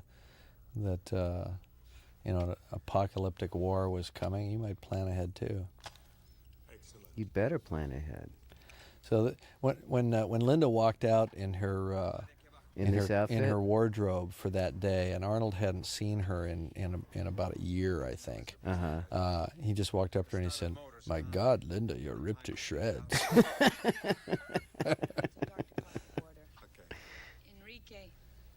That was where the scene got extended. So this is going into the extended scene, but I like it. Creates a little backstory between these two.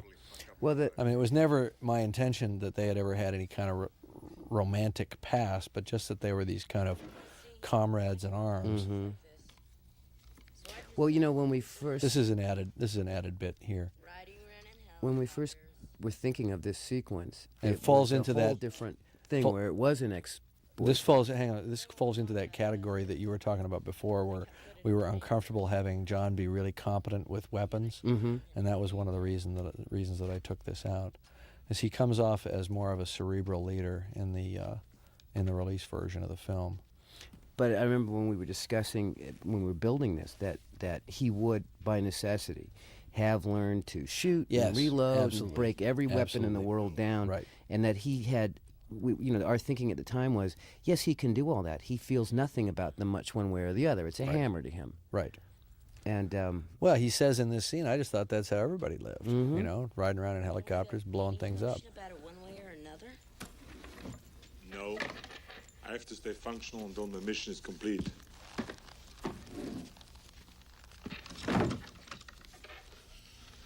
And it doesn't matter. Yeah. I have to stay functional too. I'm too important. That's a good scene between the two of them. yeah, You know, I think when we hit on the idea that this movie would really be a boy and his Terminator, you know, it all I do it all remember that. fell into place. people I kind of love missed that moment. Kind of missed Yeah. that moment. That's definitely you.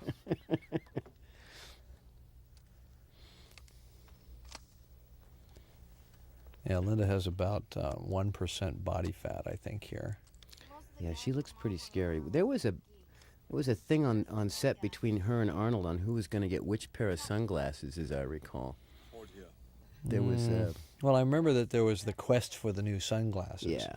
And I can't remember exactly how that all worked out. But basically, I don't really concern myself too much with all these product placement deals. I just go with what I think looks right. You know, they show me 5 things. They say I like the one on the left, and we go shoot the scene. I just think that, as I recall, Arnold liked Linda's sunglasses and wanted to wear them, and it was like, no, they're my sunglasses. Yeah. You have to Well, get a hey, different when you're a pair. Terminator, accessorizing is critical. All right. There's not a lot of things that go with black leather. And this is the second half of the boy and his Terminator scene, the first Yeah. time. And what's really sweet is how palsy they are becoming and how Yeah. casually comfortable they Right. are together. Well, there's nothing more That was American really than nice. nothing more American than a kid working on the pickup truck with his old man. Yeah. You know, so everything is this kind of, you know, looking at universal relationships through this kind of demented lens. Like she got something stuck in her eye.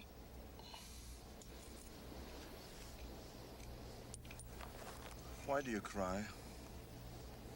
You mean people? Yeah. I don't know. We just cry. You know, when it hurts. This is the one scene that I didn't loop. This is Eddie with his young voice. It might have been a very slight pitch shift, and I just felt that from a performance standpoint, you know, before his voice changed. It's a softer moment, too. Yeah, so it kinda works plays better. okay because they're in this kind of weird position and they're kind of close together, and he's not projecting very much, and it played okay. But we probably looped stuff like that, where he was, you know, using more voice, more projection. Come on.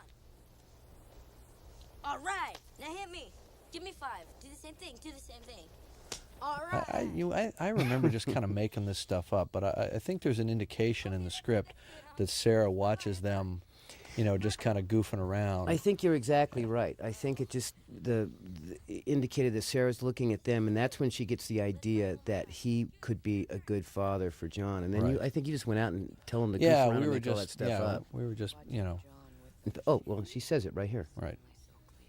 I was a little worried that this is the first voiceover that we've had since the opening, and it's been a long time. And then we use it several times a couple times between now and the end. And as a mechanism, I always felt like there was a beat missing of her using the voiceover earlier. But I don't think anybody questioned it. Just something that always made me a little nervous, that we suddenly pull it out of the air, in the middle of the film. But it almost makes it feel like a kind of an act break, because we're at this kind of strange lull in the action right in the middle of the film. Mm-hmm. We're actually well past the middle of the film, but it feels like we're kind of in the eye of the hurricane, from which, in a sense, the film hasn't declared what it's going to do yet. They have escaped. They have gotten away. There's no way the T-1000 can catch them now. The only way that they can re-engage with that particular enemy is if they choose for some reason to go back, which is exactly what she does. And it's exactly how he catches them. He goes and figures out Miles Dyson. Right.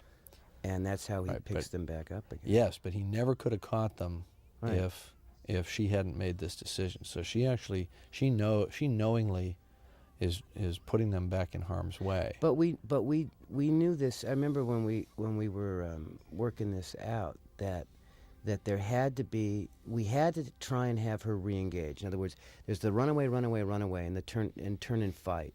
Right. And that she was going to have to do that, because if they don't turn and fight, the world's going to get destroyed. Right. Well, she's basically. But it does put them at risk. Absolutely. Her whole strategy up to now has been to deal with the war as if it's a fait accompli. It is only the epiphanal moment for her. The epiphanal moment for her is when she can't deal with the concept of the war even happening anymore, and she realizes she now has the tools necessary to possibly prevent it, but at great price. Not only will she put herself at risk and probably be killed, she may put her son in jeopardy, which is the thing she can't conceive of, and she will have to take at least one other human life in order to do it. That's Linda's son, Dalton, right there at the age of a year and a half, who's now, I think, 13. And the thinking here was she sees the innocent version of herself, the life that got interrupted, and well, it's a weird twist, because she wouldn't have had the son when she was still working at Denny's, and right, exactly. But she might have married. No, but if her life hadn't been interrupted, she would have married a truck driver and had children. I love this. This is just so horrifying. Well, I got the strangest letter once. It was a letter from a group of scientists who worked at the Sandia Laboratories, which is one of the nuclear laboratories, U.S. laboratories, and they said, "Thank you for Terminator 2. It is the most correct visual representation of the effects of a nuclear weapon ever put on film." And I thought, well, gee, that's a really nice compliment, but the fact that this is accurate is terrifying. And these are the guys that build the weapons. Right. And it is actually pretty accurate. I mean, we did a lot of research, because you've got the delay. First, you've got the pulse of light and thermal radiation, and then followed a long delay later is the atmospheric Mach wave passing through the air, which is the concussion that actually destroys everything. So you burn first, and then you blow up. And that shot of her skin burning like paper, I think it actually was some sort of paper. And the skeleton underneath. Talk about banging your theme over the head here, right? It's like, not only do we spell out the theme, we have her carve it in wood, and then she stabs her knife into it. It works for me. Well, it's okay, because the words are actually a way of graphically representing that she remembers what was said to her. Yeah. By Kyle Reese, who actually was only passing on the message from John. Yeah, which is something she taught John, which becomes a nice little loop. Right. So it's another closed ellipse. I made him memorize it up in the future as a message to her. This is strictly a fan moment. If you know the first film, this moment makes sense. If you don't know the first film, it's kind of like, just hang on, folks. Yeah. we sort of pretend it'll get explained later, but it never does. Well, but the idea of there is no fate but what you make is. I mean, I know that that's a thing that you and I tend to just individually and personally believe very strongly, but it is the central theme of this film, Right. you know, and the first film as She's well. just become the Terminator. And this You is know, that. Yeah, this is. she's there. She's Arnold in the first film, driving with single-minded purpose. And there's him acting kind of like the mom. You know, this is tactically dangerous, and it might work what she's doing. You know, Yeah, by the way, exactly. you know. So this is all rear projection here, See, but you know, it's a tribute to Adam Greenberg that this rear projection works as well as it does. He really made it work. Feels very naturalistic. well, the lights passing over the front too. Yeah, he built a special really rig nice. that moved lights over the car on a kind of a trolley system, and we used VistaVision background plates, and it gave us an awful lot of flexibility and allowed us to do this kind of, you know, intimate shots. Now is this added? I can't remember. Yes, I think this is added.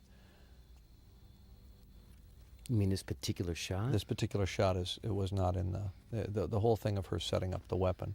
It just cuts to Miles Dyson, and then the red dot appears on him, I believe, in the release I version. think you're right. I think Yeah. you're right. Yeah.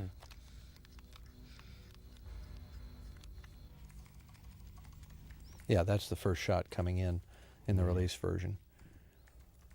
And this would be the first time we see Miles Dyson at the house in the release version of the film. Again, another thing that you see in stuff all the time is the red dot. Right. That this is, to my knowledge, I don't remember ever seeing anybody do that before. We I thought think- these things were pretty cool, and they were fairly new well, at that time. Well, the first Terminator film was one of the first films that actually used a sighting laser, and it was certainly the first film that used one on a pistol. Now, sighting laser had never been mounted on an automatic pistol. We did it for that film. I think there was a movie called The Osterman Weekend, which was the first film to Oh, you know actually what? show a sighting laser, but it was on some think kind you're of an right. automatic weapon. I think you're right. And that was only just briefly right before Terminator 1. All right. So here it's being used just to connect the two films together. Now she's the one With pointing the laser and getting ready to kill somebody. So everything's inverted. It's all stood on its head. This is about the only Deus Ex Machina moment that I can think of where a quirk of happenstance intervenes. But really, it's interesting because she was willing to kill him when he was just a silhouette in her optical sight. But when she has to walk right up and shoot him with a pistol, she finds it a lot harder. And her compassionate side stops her. Well, Because it's so her compassionate side has become so repressed here, and so kind of, you know, submerged. Well, he becomes real, and the family's real. I mean, that's Exactly. the neat thing. As he was saying, she can only really do this as long as he's an abstract construct. But people do this all the time. Yeah. There's somebody walking up to somebody with a pistol right now and shooting them. I guarantee you, somewhere amongst the 6 billion people on the planet, that's happening right now. How do people get themselves into that position of dehumanizing the person in their gun sights? You know, how do they get to that point? That's really what I wanted to play around with here. Mm-hmm. How do real humans become a Terminator? You know, I mean, these movies aren't really about Terminators. We don't really care about robots from the future. I think we all acknowledge that that's a pretty far-fetched situation. But how we become dehumanized every day, whether it's police, psychiatrists, medical caregivers, soldiers, all the different ways that we become dehumanized and discount each other, you know, even to the extent of discounting the value of another human life. That's, you know, I think that's where these two films really live and breathe. And so this is a critical moment. And I don't think when people went to see the movie, they were expecting to see something like this. You know, I think they were expecting to walk into a theater and have a good old roller coaster ride, a real popcorn chomper with robots and lasers and all kinds of futuristic stuff. I don't think they expected it to be, you know, a hardcore morality play. Well, I think that's why it was fun for us. That's under the category of like what's in it for us kind of a thing. Right, exactly. You know, why are we doing this again? Yeah. Yeah. Because why not? I mean, you know, all of this works within the big, exciting film that we're making. In fact, I think it's what makes, I'm not trying to pat us on the back, but it's what makes movies good or memorable is the character stuff. Everything else doesn't matter after that. So here's an interesting ellipse. This house where we shot this is across the street from Malibu High, where my daughter plays soccer, and Linda Hamilton is her mother, and she was born after this film. And in the upcoming scene, she talks about, you don't know what it's like to have a life grow inside you, blah, blah, blah. So there's interesting, closed loop going on there. That's kind of funny. Yeah, I did. Eddie's very good in this scene. Yeah. You gotta, there were so many young actors that I looked at and that had training and had experience and been in commercials or been in films, been in TV movies, and Eddie had done nothing, and it was a huge gamble. It was the biggest gamble of the film. Mm-hmm. We're making a $100 million film when no one had ever heard of a $100 million film before, and it lived or died based on the success of the relationship between Arnold and this kid. I knew Linda was going to throw down. I knew Arnold was going to be great. Eddie was the big question mark. I think that was a much bigger question mark and a much scarier decision even than committing to the T-1000 with the liquid metal effects, because at least we had the encouragement of the pseudopod scene from the Abyss to know that something really cool would be possible there. Mm-hmm. This is kind of a cool but moment, Eddie, because this is great. how do you graphically show somebody that all of this implausible story that you're about to tell them is absolutely real? Well, this would pretty much do it, This would work for me. If somebody walked into my house and tore his arm off, tore the skin off his arm, and showed me a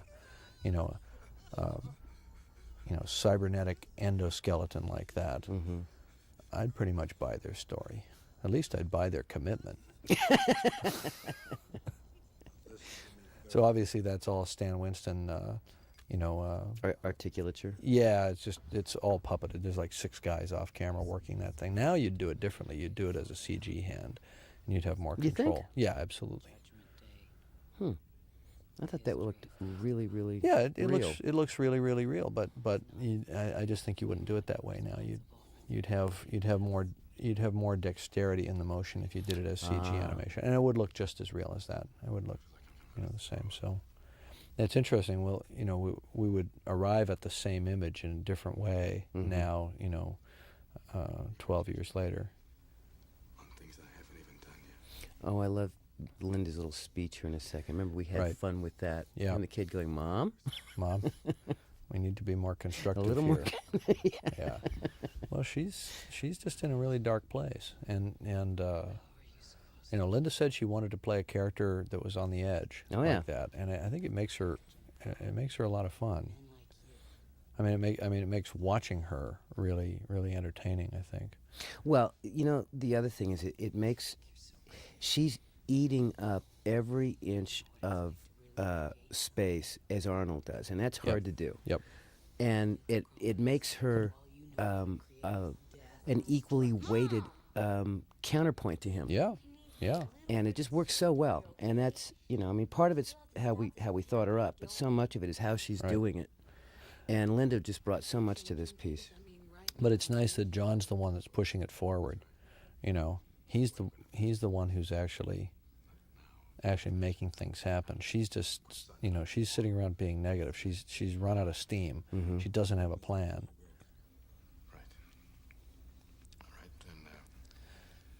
I loved we've skipped past it now, but just a moment ago when she couldn't kill Miles, when she's standing over him saying, "It's all your fault. It's all your fault." Right. And it kind of is, in a way. It sort of is. It absolutely is. I often wonder, the self. Well, there's the small matter of Robert Oppenheimer and the guys that actually built the nuclear weapons in the first place, but he was the last causal link in the chain by creating the artificial intelligence that actually unleashed the nuclear war. Oh my my work was based on. I love the way he figuring it catches out, yeah. I love the way he catches himself. He's still getting excited about how cool the stuff is. It's like, oh yeah, right. I got to focus here. So yeah. It's bad, right? Remind me again about how it's bad. How many billion died? Maybe if it was only 4 instead of 5, I could justify it. No, it's nice. The way he gets it. You know? Well, and he jumps to it so quick, and he's such a cool guy. Now this is interesting. We looked for, we basically rented a building and then blew it up. Mm-hmm. We did it in such a way that the owners actually thought it was funny. They sat nearby and watched us blow their building up. Well, oh, go ahead. What we did was we built a false 3rd floor, and we took all of their glass out of the 2nd floor and put in our own glass. And we put, I'm getting ahead here, but I'm just, as we're establishing that building, it's like, from a production standpoint, that's how you do it. You got to figure out where to shoot the whole scene. And this whole set was actually built inside that building. The building was fairly empty, and so we just built our sets actually inside the building. Weren't they completing the building or something like that? It wasn't quite completed? No, building was complete, but it hadn't been built out inside. It would have been built out to whoever leased it. Oh, right. According The to their interiors needs. were still, Right. yeah. Well, there was a big trench system that you dug in the ground, about 75 yards in front of this thing. There was this little trench line. Oh, the trench lines were for the hits for the Gatling gun, for the GE minigun when Arnold fires it. Oh, were they? Yeah. So all of this was built by Joe Nemec in the art department inside. Actually, I think this right here was a set that was on stage elsewhere, but this lobby set was actually built inside the building. I remember that. I remember also somehow when you blew the building. Yeah, this guy right sitting here in a was trench in front of it. This staring guy at right it. here was Eddie Furlong's acting coach. This guy? Yeah, I'll be darned. that's how he got that. And we used everybody that was standing around basically. The SWAT guys were real SWAT guys, weren't they? Yeah, all the SWAT guys were real SWAT guys, and so they move like the real thing. It was quicker than trying to train actors or stunt people to move like SWAT guys. We just got real SWAT guys, except for a couple of stunt guys that had to take some hits or do some other things. They were really cool. I remember talking to one of these. Most of them had gray hair. A couple of them did for sure. And, Yeah, they're older than you think they are. Yeah, like 50-something. Well, they move into it at a point where they've had enough street experience that they're actually not going to get themselves killed, because SWAT team guys, you can imagine, are putting themselves into harm's way more than the average cop is. She just looks so like crazed there. We go all the way. I love that moment. This is where it all starts to come together. I actually enjoy watching this part of the film now, even years later. This is some of Jimmy Muro's Steadicam work. Jimmy did excellent work in this film. He did also True Lies and Titanic with me after this. Adam is lighting this too, like it's an exterior street scene. Most of the interior in this building is that same kind of blue-green. Yeah.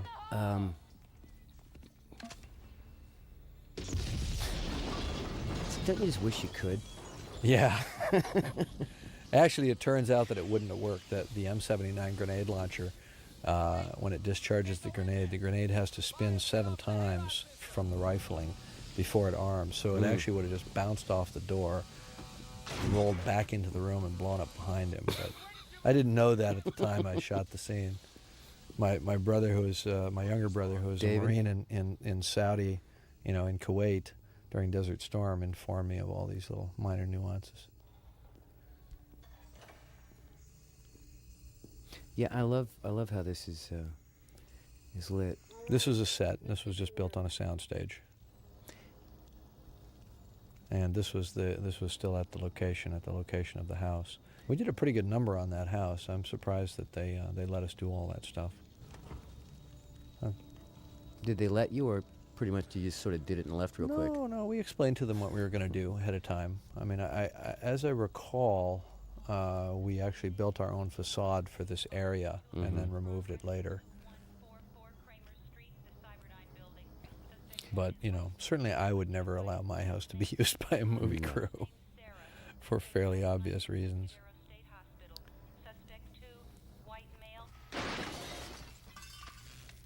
Now this is an ad back for the special edition, where they're basically trying to trash trying to everything. eradicate every trace of his life's work. And he's an active participant in that, which makes him kind of an interesting, tragic character.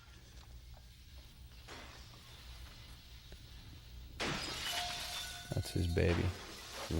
Can I, excuse me? Can I borrow that thing? Joe Morton is so good. He is. He really is good. Well, he gets into it here, which is nice. He sells this, the idea of like... Well, you know, he's got religion. Yeah. That was always a moment I liked a lot. And here we go. The good guys.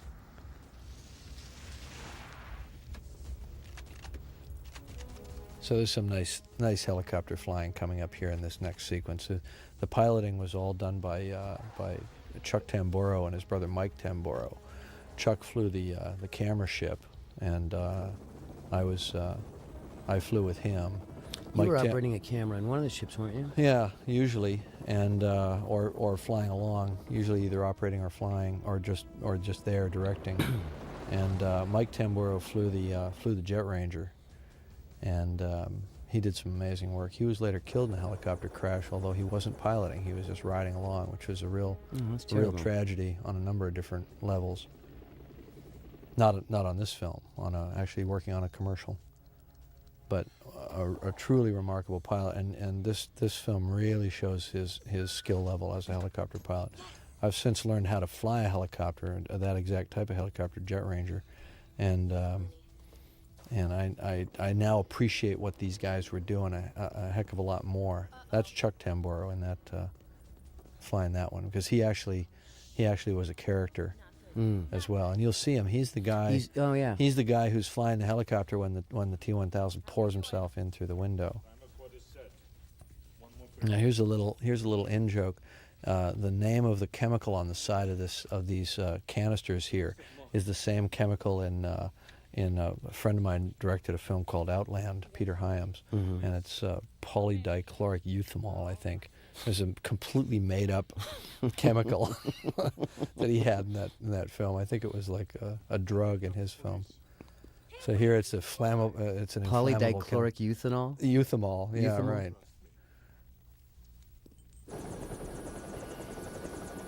This is a nice shot right here in terms of aerial coordination. The way these guys flew.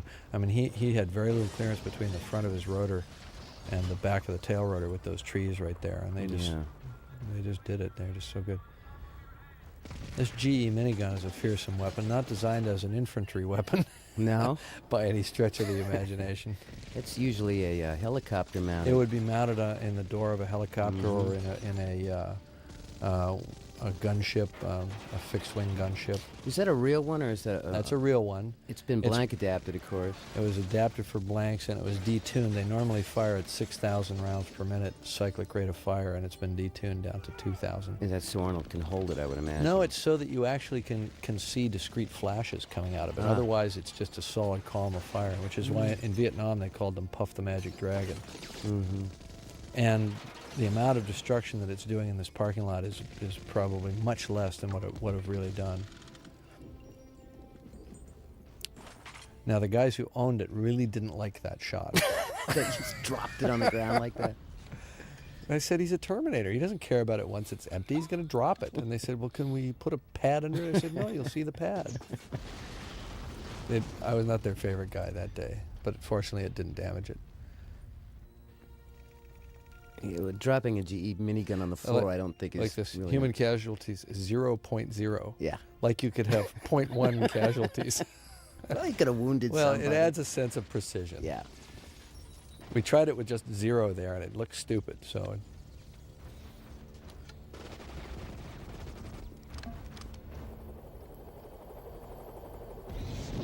I have to say, Arnold's pretty fearless when it comes to gags like that, where he's just walking through squibs exploding all around him. He just, he just does it, and all the stuff goes off. He didn't even blink in this film. The first film, we got into trouble because he blinked a couple times when blanks went off or when squibs went off. But in this film, he had managed to, I don't know, through auto-hypnosis or something, he was no longer blinking. See, this is the Gordian knot. You know, Yep. Alexander the Great slashed the Gordian knot with his sword instead of trying to untie it. So while the scientists of the world are trying to figure out the best way to take the cylinder, you know, out, the Alexander the Greats of the world just smash it on the floor and get on with it. At least some of these guys were real swats. Yeah, So I think maybe not the one that's pointing his muzzle at this the back guy of right the here guy with the in front of gray him. hair, that guy. Yeah. Center frame, second Yeah. guy in. 'Cause I'm not so sure about that because they're not supposed to point their muzzles at each other's backs while they're going like that. He but- might not have liked that actor or something. Maybe I not. don't know. But it was a gray-haired guy. I remember talking to him that night Right. a long time. I think that was him. So this scene upcoming here, I got a piece of shrapnel in my arm when all the SWATs opened fire inside the room. Yeah? Yeah, it's still there. It showed up on the X-ray, a little chip. It was a piece of the end of a blank. You know how the blanks are crimped? Mm-hmm. A piece of the brass flew out when those guys were shooting. It hit me right in the arm. Went in about 3 inches. Wow. Or 2.5 inches. Right here. Ow. That's probably felt like that, huh? Yeah. I thought Joe really sold those hits well. Yeah, he did. You know, it really, it's certainly horrific what happens when a bullet hits a human body. It's almost inconceivable. We see it so often in movies and we're sort of desensitized to it, but I thought he made that pretty believable looking. Joe's whole thing, all of this stuff, as he's dying, Yeah. every moment that he's on frame from Right. here on out is just beautiful. Well, it's just believable. I mean, Yep. he's just playing it like it might very well be. You know, he's been hit in the chest. He can't breathe, can't catch his breath, but his brain's still processing, and he's still able to make eye contact with her and figure out a plan.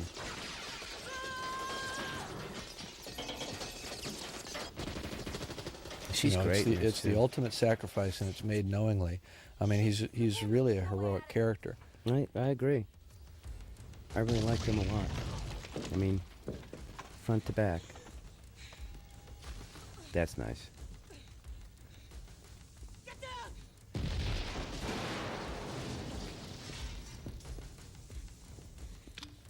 It's like dominoes falling from this point onward. I mean, this is what I think, you know, when we're trying to write action, what you strive for is to get to the point where all the pieces are on the game board and then they just fall like dominoes. I mean, you still want to have surprises and things people didn't expect. This guy here's gone on. I see him a lot now acting. Obviously, you can't see his face very well, unfortunately, but he was pretty good. I don't know how much longer I See, the guy's a scientist. He figures it out. Even though he's dying, his brain's still working. Run away. Yeah. Run away!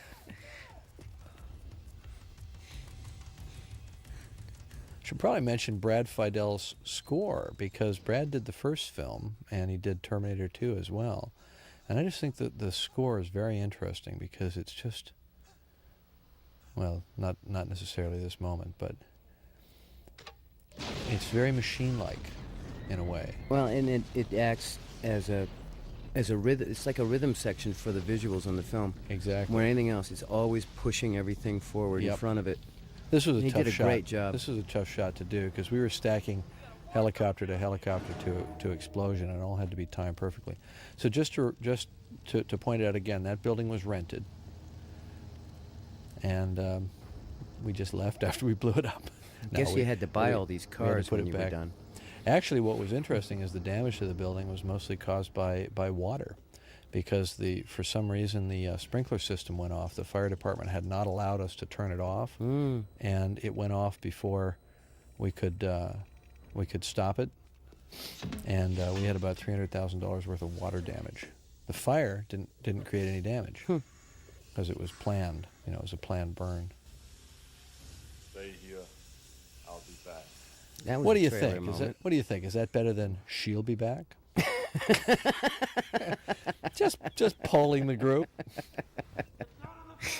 Now here's another case where Adam Greenberg did something interesting. In order to light the corridor to get the light to project down the corridor, he's actually skipping it off the floor, which is producing all those interesting reflections down the walls. So we're going to see a Stan Winston puppet here. I think we're starting to already look at it. Yeah, well, it's intercut between the puppet Yeah. and Arnold. I always like this shot right here because you actually see chunks getting blown off his shoulder. He just kind of winces. And I remember we had fun with this.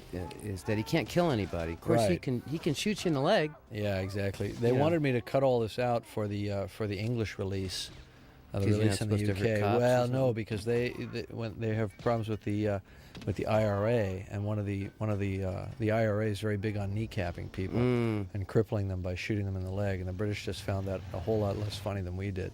And you got to respect those sensitivities. It's Oh, yeah. certainly not something I would have ever thought of. Adam just did a beautiful job lighting this stuff. Yeah, Even though it's action, it has a very painterly kind of quality to it. A lot of how you shot this as well, or how Adam framed it, or you did, it has a real graphic comic look, or graphic novel look to it. Well, it's the deep focus. I mean, a lot of this photography is not done in the kind of long lens, rapid cut, stacked perspective look. It's all mostly wide angle lenses and deep focus and, kind of wide lens compositions. Here we have the keys again. There. Yeah, That's so we that see him. payoff to that. Right, that's his big humanizing moment. That's the warm and fuzzy post-learning chip Terminator. This is not a shot you want to do twice if you can avoid it, and we didn't. Unfortunately. Nice. He was supposed to pull a 180 in there, but he didn't quite make it all the way around, but it still worked. And this is one of those things where you get up, you go to work, and you just really don't have a clue how you're going to pull it off. You're just hoping and praying that everybody's done their planning properly and that you've thought it through properly. This is some nice insert car driving right here. As you can see that on that 18 millimeter lens, that SWAT van gets within about two or 3 feet of the insert car. We had a really good insert car driver on this film, a guy that I would trust with my life, and did. And again, you've got the chopper pilot you were talking about. It's Sure. His blades are about 6 feet away from that window Yeah. when he comes around. And you trust your life to those guys, too, whenever you fly to do photography. Love this bit. This is a combination of cuts that are done with a real helicopter and with a mock-up of a helicopter that was hanging on a crane. This is the mock-up here. Green That's screen? Chuck. No, hanging right at the building. That's Chuck Tamburo there, the pilot I was telling you about. One of the Vietnam trained pilot, excellent helicopter pilot, one of the best in the business, possibly the best in the business. Who did the jump? Not him, of course. No, that was a stuntman named Dick Syker, I think. I'm surprised I remember all this 12 years later. They called him Z-Man. And now we've cut from Fremont, California, where we blew up the rented building, to San Pedro, Los Angeles. And some of the stuff was shot poor man's process. When it rained, we just pulled the SWAT truck underneath a freeway overpass and shot all this stuff as poor man's process, just by rocking the truck and hand holding the camera and flashing lights across it. Works great. Yeah, you may be making $100 million movie, but when it rains, you still got to shoot. You still got to try to make a day. Well, This was fun to shoot. I remember the feeling of weightlessness when they pushed the nose down on these helicopters and just dropped down from 1,000 feet down to 4 feet off the deck. That was one of the most exhilarating moments I've ever had as a film director, being in the camera ship on that maneuver right there.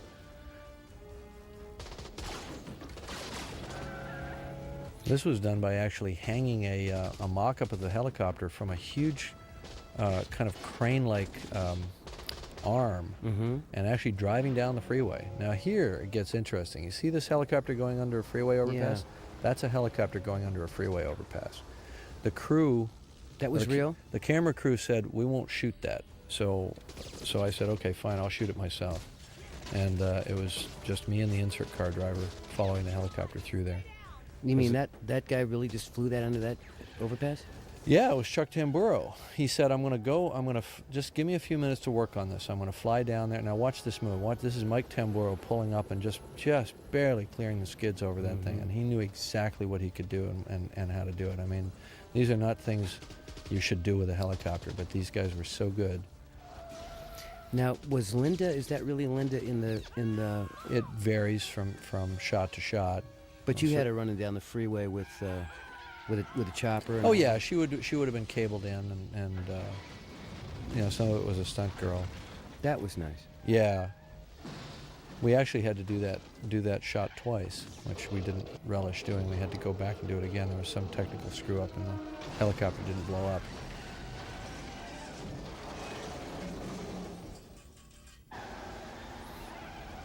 Yeah, there's some pretty serious stunt gags going on here.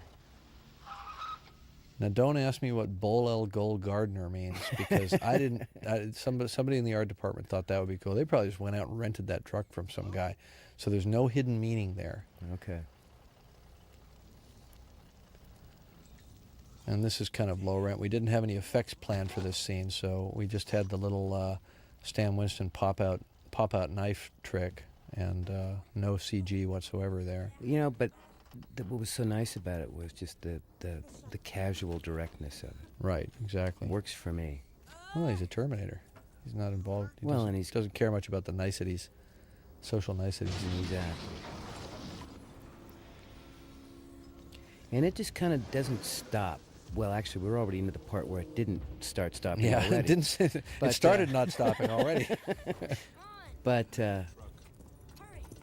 everybody starts to all the last little character things and so forth. It's all dropping into place from here on out when they get to the factory. And, Right.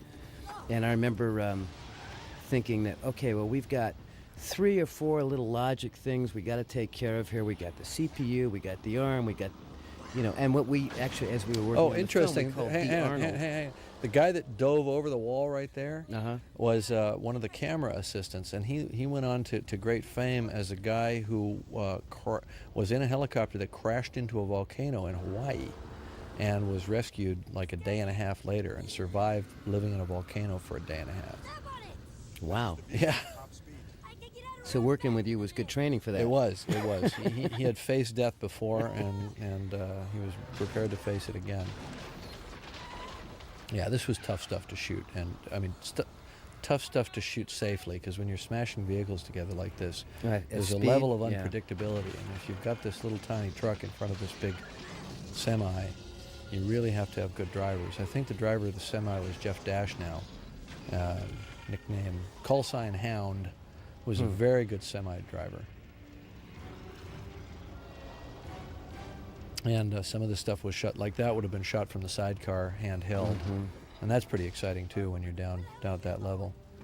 Well, anytime you go bumping cars, Right. you're not ever really completely sure where they're going to go. I mean, these Right. guys get paid to do it. So every we're day, mixing but process it's here. dangerous. We're mixing a lot of rear projection in here. A couple of shots I think are kind of funky, but for the most part it works pretty well. That's rear projection, rear projection. That was nice. Right. I think that for this type of quick cutting, axis is really critical. I see a lot of films where they ignore the idea of axis and they do cuts that are this fast, but I don't think they work, because you lose a sense of geography. But if you're careful about observing axis, if you don't jump now, this is a really dangerous stunt right here. I would never do this stunt now with digital effects possible. He actually just does exactly what you see. There were no safety wires or anything. He just ran across the back of a pickup truck and jumped on the hood of a semi. At about 40 miles an hour, it looked like. Yeah, and anything could have gone wrong there. You know, it didn't, fortunately, but, you know, you learn. This stunt went bad, and it's cut out of the film, but the truck actually rolled completely over, and the cab was crushed down.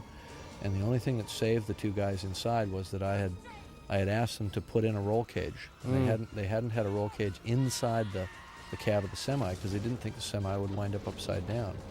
And it went completely upside down and squashed those 2 guys inside, but they were saved by the roll cage.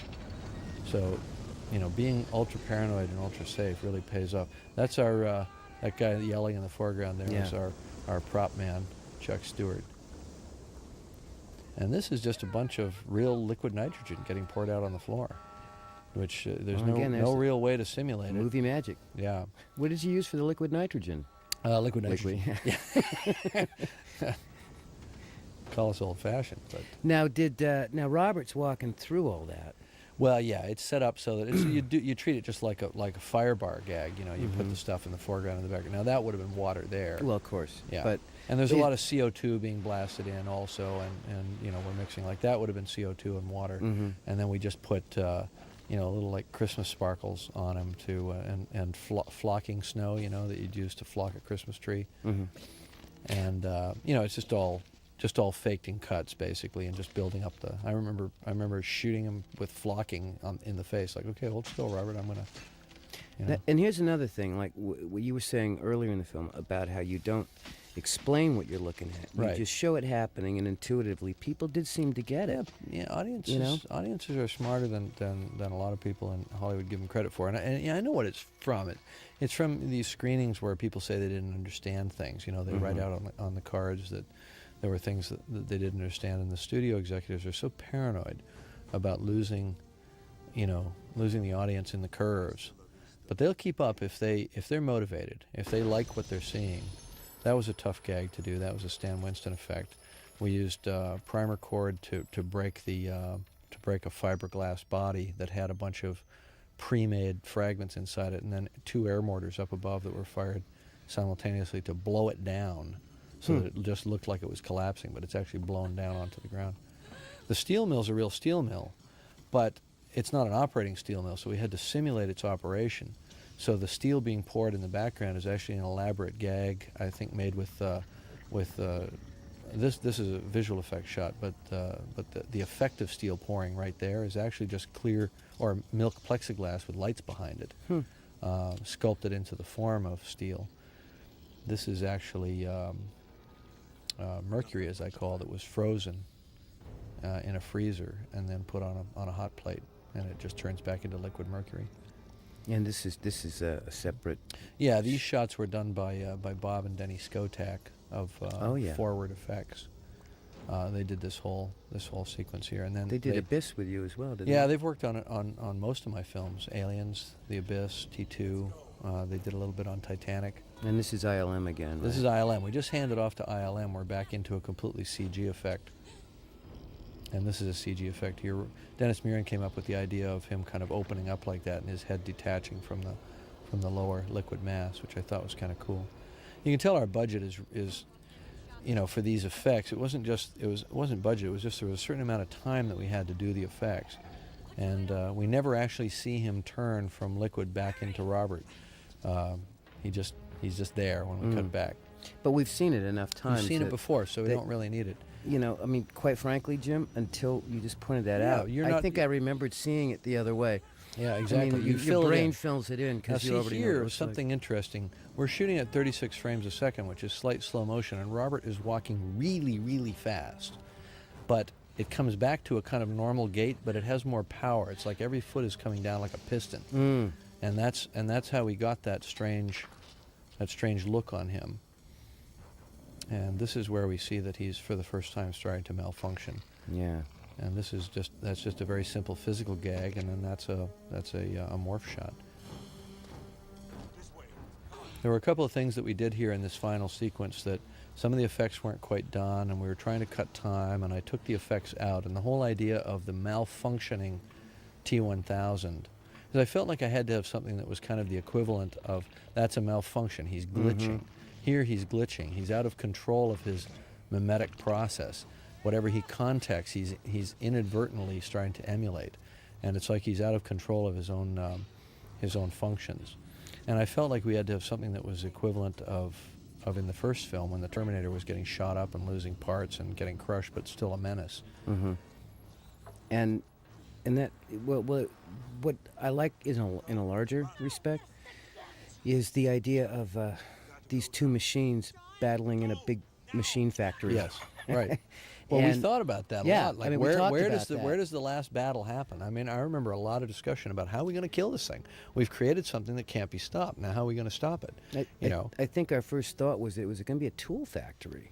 And one of the, we didn't end up doing this eventually, but one of the things was that they get melted, and then they end up being poured out, and then you see that they've been made into actual tools, like a craftsman tool set. Right, like a weapon turned into a tool. Mm-hmm. Right. And I mean that went away somewhere along the process, probably because we didn't really need it, or it was too much on the nose. Now, normally I don't storyboard a fight sequence, but because this fight involves effects like that, we storyboarded quite a bit of it.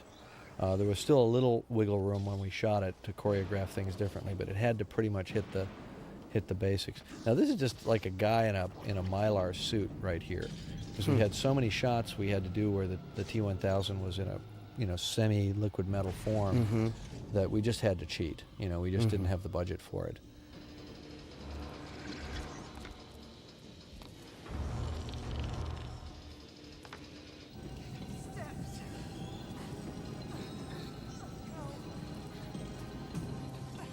So this is bringing a real steel mill, but a non-functional steel mill, to life. It would have been unsafe to shoot in a real production steel mill, obviously.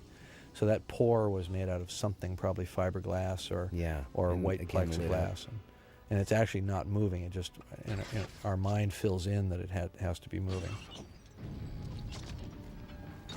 So these are all really cool Stan Winston gags, the amputation of the arm and breaking of the servos and all that.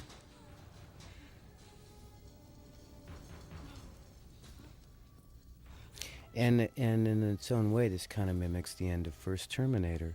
Right. Or echoes it, Well, you're in a factory. Yeah, her industrial landscape. Yep, and her support, her defender has gotten peeled off in the case of, Michael Biehn getting injured and killed eventually. So now she's on her own again. Her nightmare just keeps repeating itself. And she's ready to, like a mother bird, distract and sacrifice herself for her child. And the environment's just so damn dangerous all by itself. Just everything about this is scary. See, her mistake here was she stopped to look. A real warrior would have kept shooting. Because now she fumbles her next shot because she waited around. Yeah, but she's in shock. She's lost blood. We can forgive her. Her leg's broken. She's pretty tough. Yeah. I don't think anybody came out of this film with a feeling like Sarah had kind of slacked off at any point. Now that's just an illusion. His hand is already in place, and he just leans into the shot. He just leaned in, and you bought that he hit her. I know this hurts. Call John.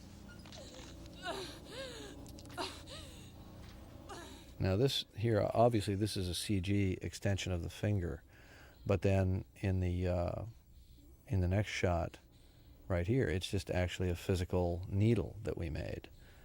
And so the trick for me was to figure out what was safe for Linda. How close could we get the needle to her face?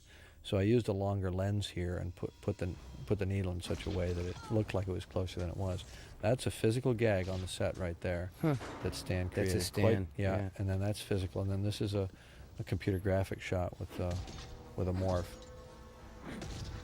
Now here, obviously, the tide turns, and we see that the T-800 Terminator is not as physically strong as the T-1000, which is not the kind of thing you want to be finding out at this point when he's the only guy defending you. It's like, wait a minute, I'm with the wrong guy.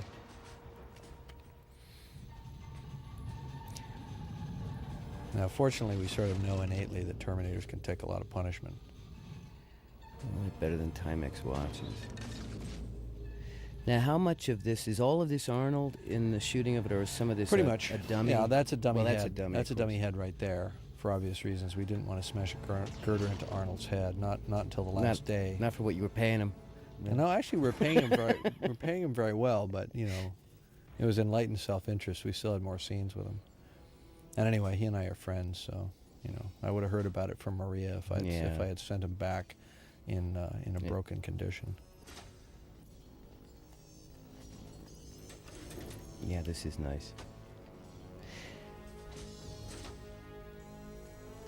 Yeah, it's all of the knowledge of how much punishment the Terminator can take from the first film now comes back, but it's completely turned around. It's Right. now it's pathos instead of terror, that's created. And he and Sarah are really soulmates in a way, because neither one of them will give up the mission. Oh, and here's with the eye going out, that's the Right. tag you used from the first film to show he was Right. dead. So all of the grammar is telling you that it's over, that this is done. I remember, as I said earlier, that we were trying to work in all these little pieces here. And we wanted the red eye. That was like, okay, we have to find a place for that. And of course we did. And it all happened really, having said that there were a list of things I knew we had to hit. It was all very organic as we were working through it. And these places kind of revealed themselves as to where they needed to be. Yeah, exactly. I mean, you want to have touchstones with the first film without going over the same ground kind of laboriously. This was so much fun. I haven't thought about this in a long time. But it was so much fun to do all this. Now that's what we called the big eye, where to get the detail on it, they actually built that eye oversized. I think it was about 3 times real size. And all of this stuff was actually just shot right at the steel mill. This was a pretty simple gag. Arnold is just kind of lying slightly to the side, and he's got a false shoulder there. I mean, sort of when you know how it's done, you can see it, but it doesn't occur to you if you're not thinking in those terms.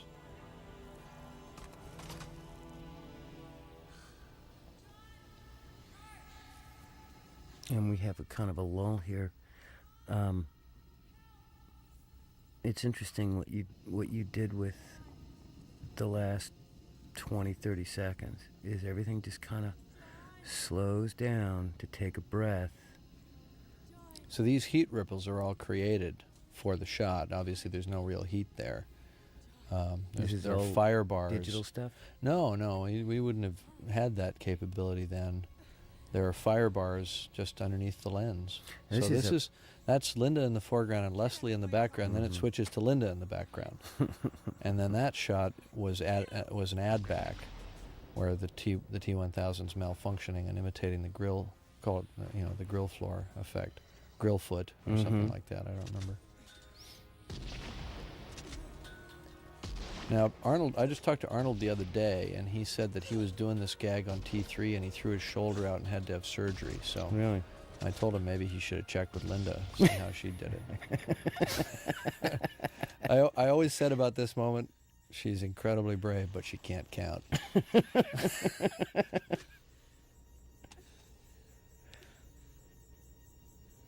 Now, this was risky, this next little bit. Yeah. Because if you're really inside the logic of the T1000, he would never take time to make a joke, to mess with you psychologically. But on the other hand, he may be learning as well. These complex AI systems that are trying to emulate human behavior, they may lose track of exactly what the boundary of good mimetic camouflage would be, and they may actually become, in a sense, infected. Maybe. It's also just a great little moment. Yeah, you got to do it. Now, this is a Stan Winston gag. This is a completely prosthetic gag. Now you'd probably do that as CG so that the metal could have more life to it. Yeah. But we're getting away with it in shortcuts. The spoo pit we called it the spoo pit. It's obviously supposed to be like some kind of steel, smelting tank of some kind. Was it soap and lights and stuff like that? It was, I can't remember what it was, methyl cellulose, I think, and a lot of lights underneath, and it was actually pretty hot in there from the lights. This gag was pretty difficult in its day to do, and I remember it took ILM a long time to do it. Now, is some of this Stan stuff? None at all. What you're seeing right CG. now is all done with a combination of CG and morphing. And it would certainly be much easier now to do than it was in 1991. All of this stuff was very nascent, and a lot of the rendering and modeling and animation programs didn't exist then. Well, this was all done the hard way. And the idea conceptually was how do you show that it's actually dead. I mean, we've Yes. seen it be blown apart. How does a T-1000 express agony? And first of all, you see its brain malfunctioning. Its ability to control its physical form starts to malfunction. It starts to frantically go through all the different forms that might offer some solution, and none of them do. None of them are working. And you can just see it going into overload, and eventually it vomits itself out of its own mouth. It kind of, in a sense, gives birth to itself. And then that process just continues to the point where it just dissipates into nothingness. And I think, because we had to come up with something that actually gave you a sense of closure. Yes, Right. I can believe that it's this actually is it. dead now. Yeah. Yeah. And I think that worked for all the, for all the reasons that you just stated. Right. And looking at, it's almost as though you're seeing pieces of it laying there, which I know is probably not the idea. Well, those were supposed to be in molten steel tends to crust over. In contact with the colder air, and we were trying to simulate that, but I'm not sure it looked very good. We, again, we do that very differently now. And there goes the arm, and there goes the CPU. Right. And I think, as from polling audiences and talking to people and so on, people got a good sense of finality here. And the danger with a film that has multiple endings and characters that appear to die and then come back and so on, is that once you get that sort of rhythm going, it's hard to stop it. It's hard to convince people that it's really over. But, Brad's music is telling you that it's over, but that could be a fake out. But I think people actually bought it that this was it, that the problem had been solved, and we're on to a different dramatic problem right now. Which well, is the pacing is shifted, and the tone of the performances is shifting now, and I think that's another way that you get a sense of it. This was a line that we made up in post where he says, "I cannot self-terminate, you have to do it." And because I just wanted to hit home the fact that it was really up to her. He couldn't do it himself. So even though he's committing suicide, he really needs her to kill him. So she actually gets what she wished for initially. But now it breaks her heart as well, which I think is really interesting. There's so many reversals. I was really afraid about this moment because, I wanted the audience to shed a tear for the baddest ass killing machine, Well, and that was really I think the biggest challenge of the film. I mean, forget about all the car chases and all that, was modulating everything to this moment. Well, it works. I think it is kind of dangerous. It's not the way we originally conceived it, I don't think. The fact that she lowers him in and I can't, I think that we originally conceived that he just steps off directly, but then that wasn't really allowing this moment. I think he lowered to linger. himself. I think he lowered himself using the chain lift, and I think that it was. I can't recall if it was rewritten before the fact or if it was essentially rewritten on the set to give her the control of the hoist. But I think it's much more poignant that way. Well, in the long run, it really completes a cycle, with her Right. and Arnold. I mean, it's a. It was interesting. This is a film where the main character kills himself at the end, and for a blockbuster action movie, that's one of the biggest no-nos almost that you can do. And interestingly, I wrote and produced another film in the same year called Point Break, where one of the two main characters kills himself at the end, and it was also a hit. So it was an interesting revelation that you could Get away with that. Yeah, that you could get away with that if it was done in the right way. Well, what's neat about this too is that it again is that family, the three of them, and saying goodbye. It's weird. I mean, even I did this with you, and even I'm kind of amazed that this is working as well as it is. That's the real magic of movies. that this family is a real family standing Right. up there at the top of that, Right. and Well, it's the end of Shane. and that's exactly. And self-consciously. I mean, we knew that that's what it was. It was Shane, don't go. And he rides off. Although it's slightly different because if I remember Shane correctly, the implication was that he was going to die anyway, and he just didn't want to die in front of the boy. Right. But the Terminator wasn't dying anyway. He chose for the good of humanity to sacrifice himself. And just as Sarah had made the decision to sacrifice herself, even though it didn't work out that way, and Miles Dyson chose to sacrifice himself. He didn't have to blow himself up. He could have given himself up to the cops and hoped that they got him to a hospital in time. But he chose to. Well, there is a lot of selfless, heroic stuff in this. But then the stakes are high. We're talking about the end of the world. That's right. Survival of mankind. And then in the micro, it's all about the decisions you make from moment to moment, the moral decisions you make on a tiny level that has these gigantic, enormous consequences. I like that movie. I haven't seen it in a while. I haven't seen it in years. So the ending, of course, was changed from what we wrote because we, as we originally wrote it, we did a full circle to being back in the playground again. Except now it's Sarah Connor, much older, in her 60s, or much later in life anyway, and it's well after the nuclear war didn't happen. Right, and John Connor, the same actor you saw at the beginning, is now unscarred. Yeah, and he's grown up to a very different... He's a senator, I believe. Very different life. So the whole path of the future has been changed. And we shot that scene, and it was somehow, in a sense, tonally unconnected to the rest of the film. And it was shocking to see Linda suddenly old. And I really realized something about age makeup. If you're going to sell age makeup, you got to start it at the beginning of the film so people are used to it and they can accept the character. Otherwise, what they see is the actress that they've seen for 2 hours and 20 minutes suddenly with a bunch of rubber on her face, and it doesn't really work. So, look, we learn as we go along. The scene I thought didn't work when I saw it with an audience. I thought it didn't work for that technical reason. But I also felt that it was unnecessary because people just naturally felt like the battle had been won, and I don't think they necessarily needed to know for sure that things were going to be different, as much as they just needed to have that hope that things would be different. So I think ending it with the highway at night, the future's a dark highway at night. You don't know what's down there. I think that works. But it ends with hope. And also, but with her saying, we always have to watch out for the future. Right. I mean, and you don't know where that road's going. I really like that. I know you. I remember that you called me. You had written something out, and you called me up, and I we talked about it for a few minutes. You said, "Yeah, I want to do this as the voiceover." I think that it works better than. I think it's better than what we had. On. And it was a paper. total last-minute deal. Conceptually, it's a smarter thing. Yes, and it was. That's what I'm saying. We were 2 days away from having to start printing the film for mass production, and we whipped that ending in there.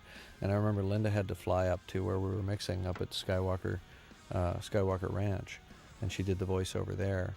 And the shot of the highway was just stolen from an earlier scene. It's actually the head end. It's the head end of the shot where you're tracking along the highway and you tilt up and you reveal Cyberdyne. The Cyberdyne Labs. Right, I remember you said that we only have 45 seconds or so of footage. Whatever we say here has got to be that long. Right. That's exactly right. That's all the time we had. And but I think it works. I think it works so well. I really like it a lot. Yeah. And so if we hadn't said this, then people could have thought we were real geniuses.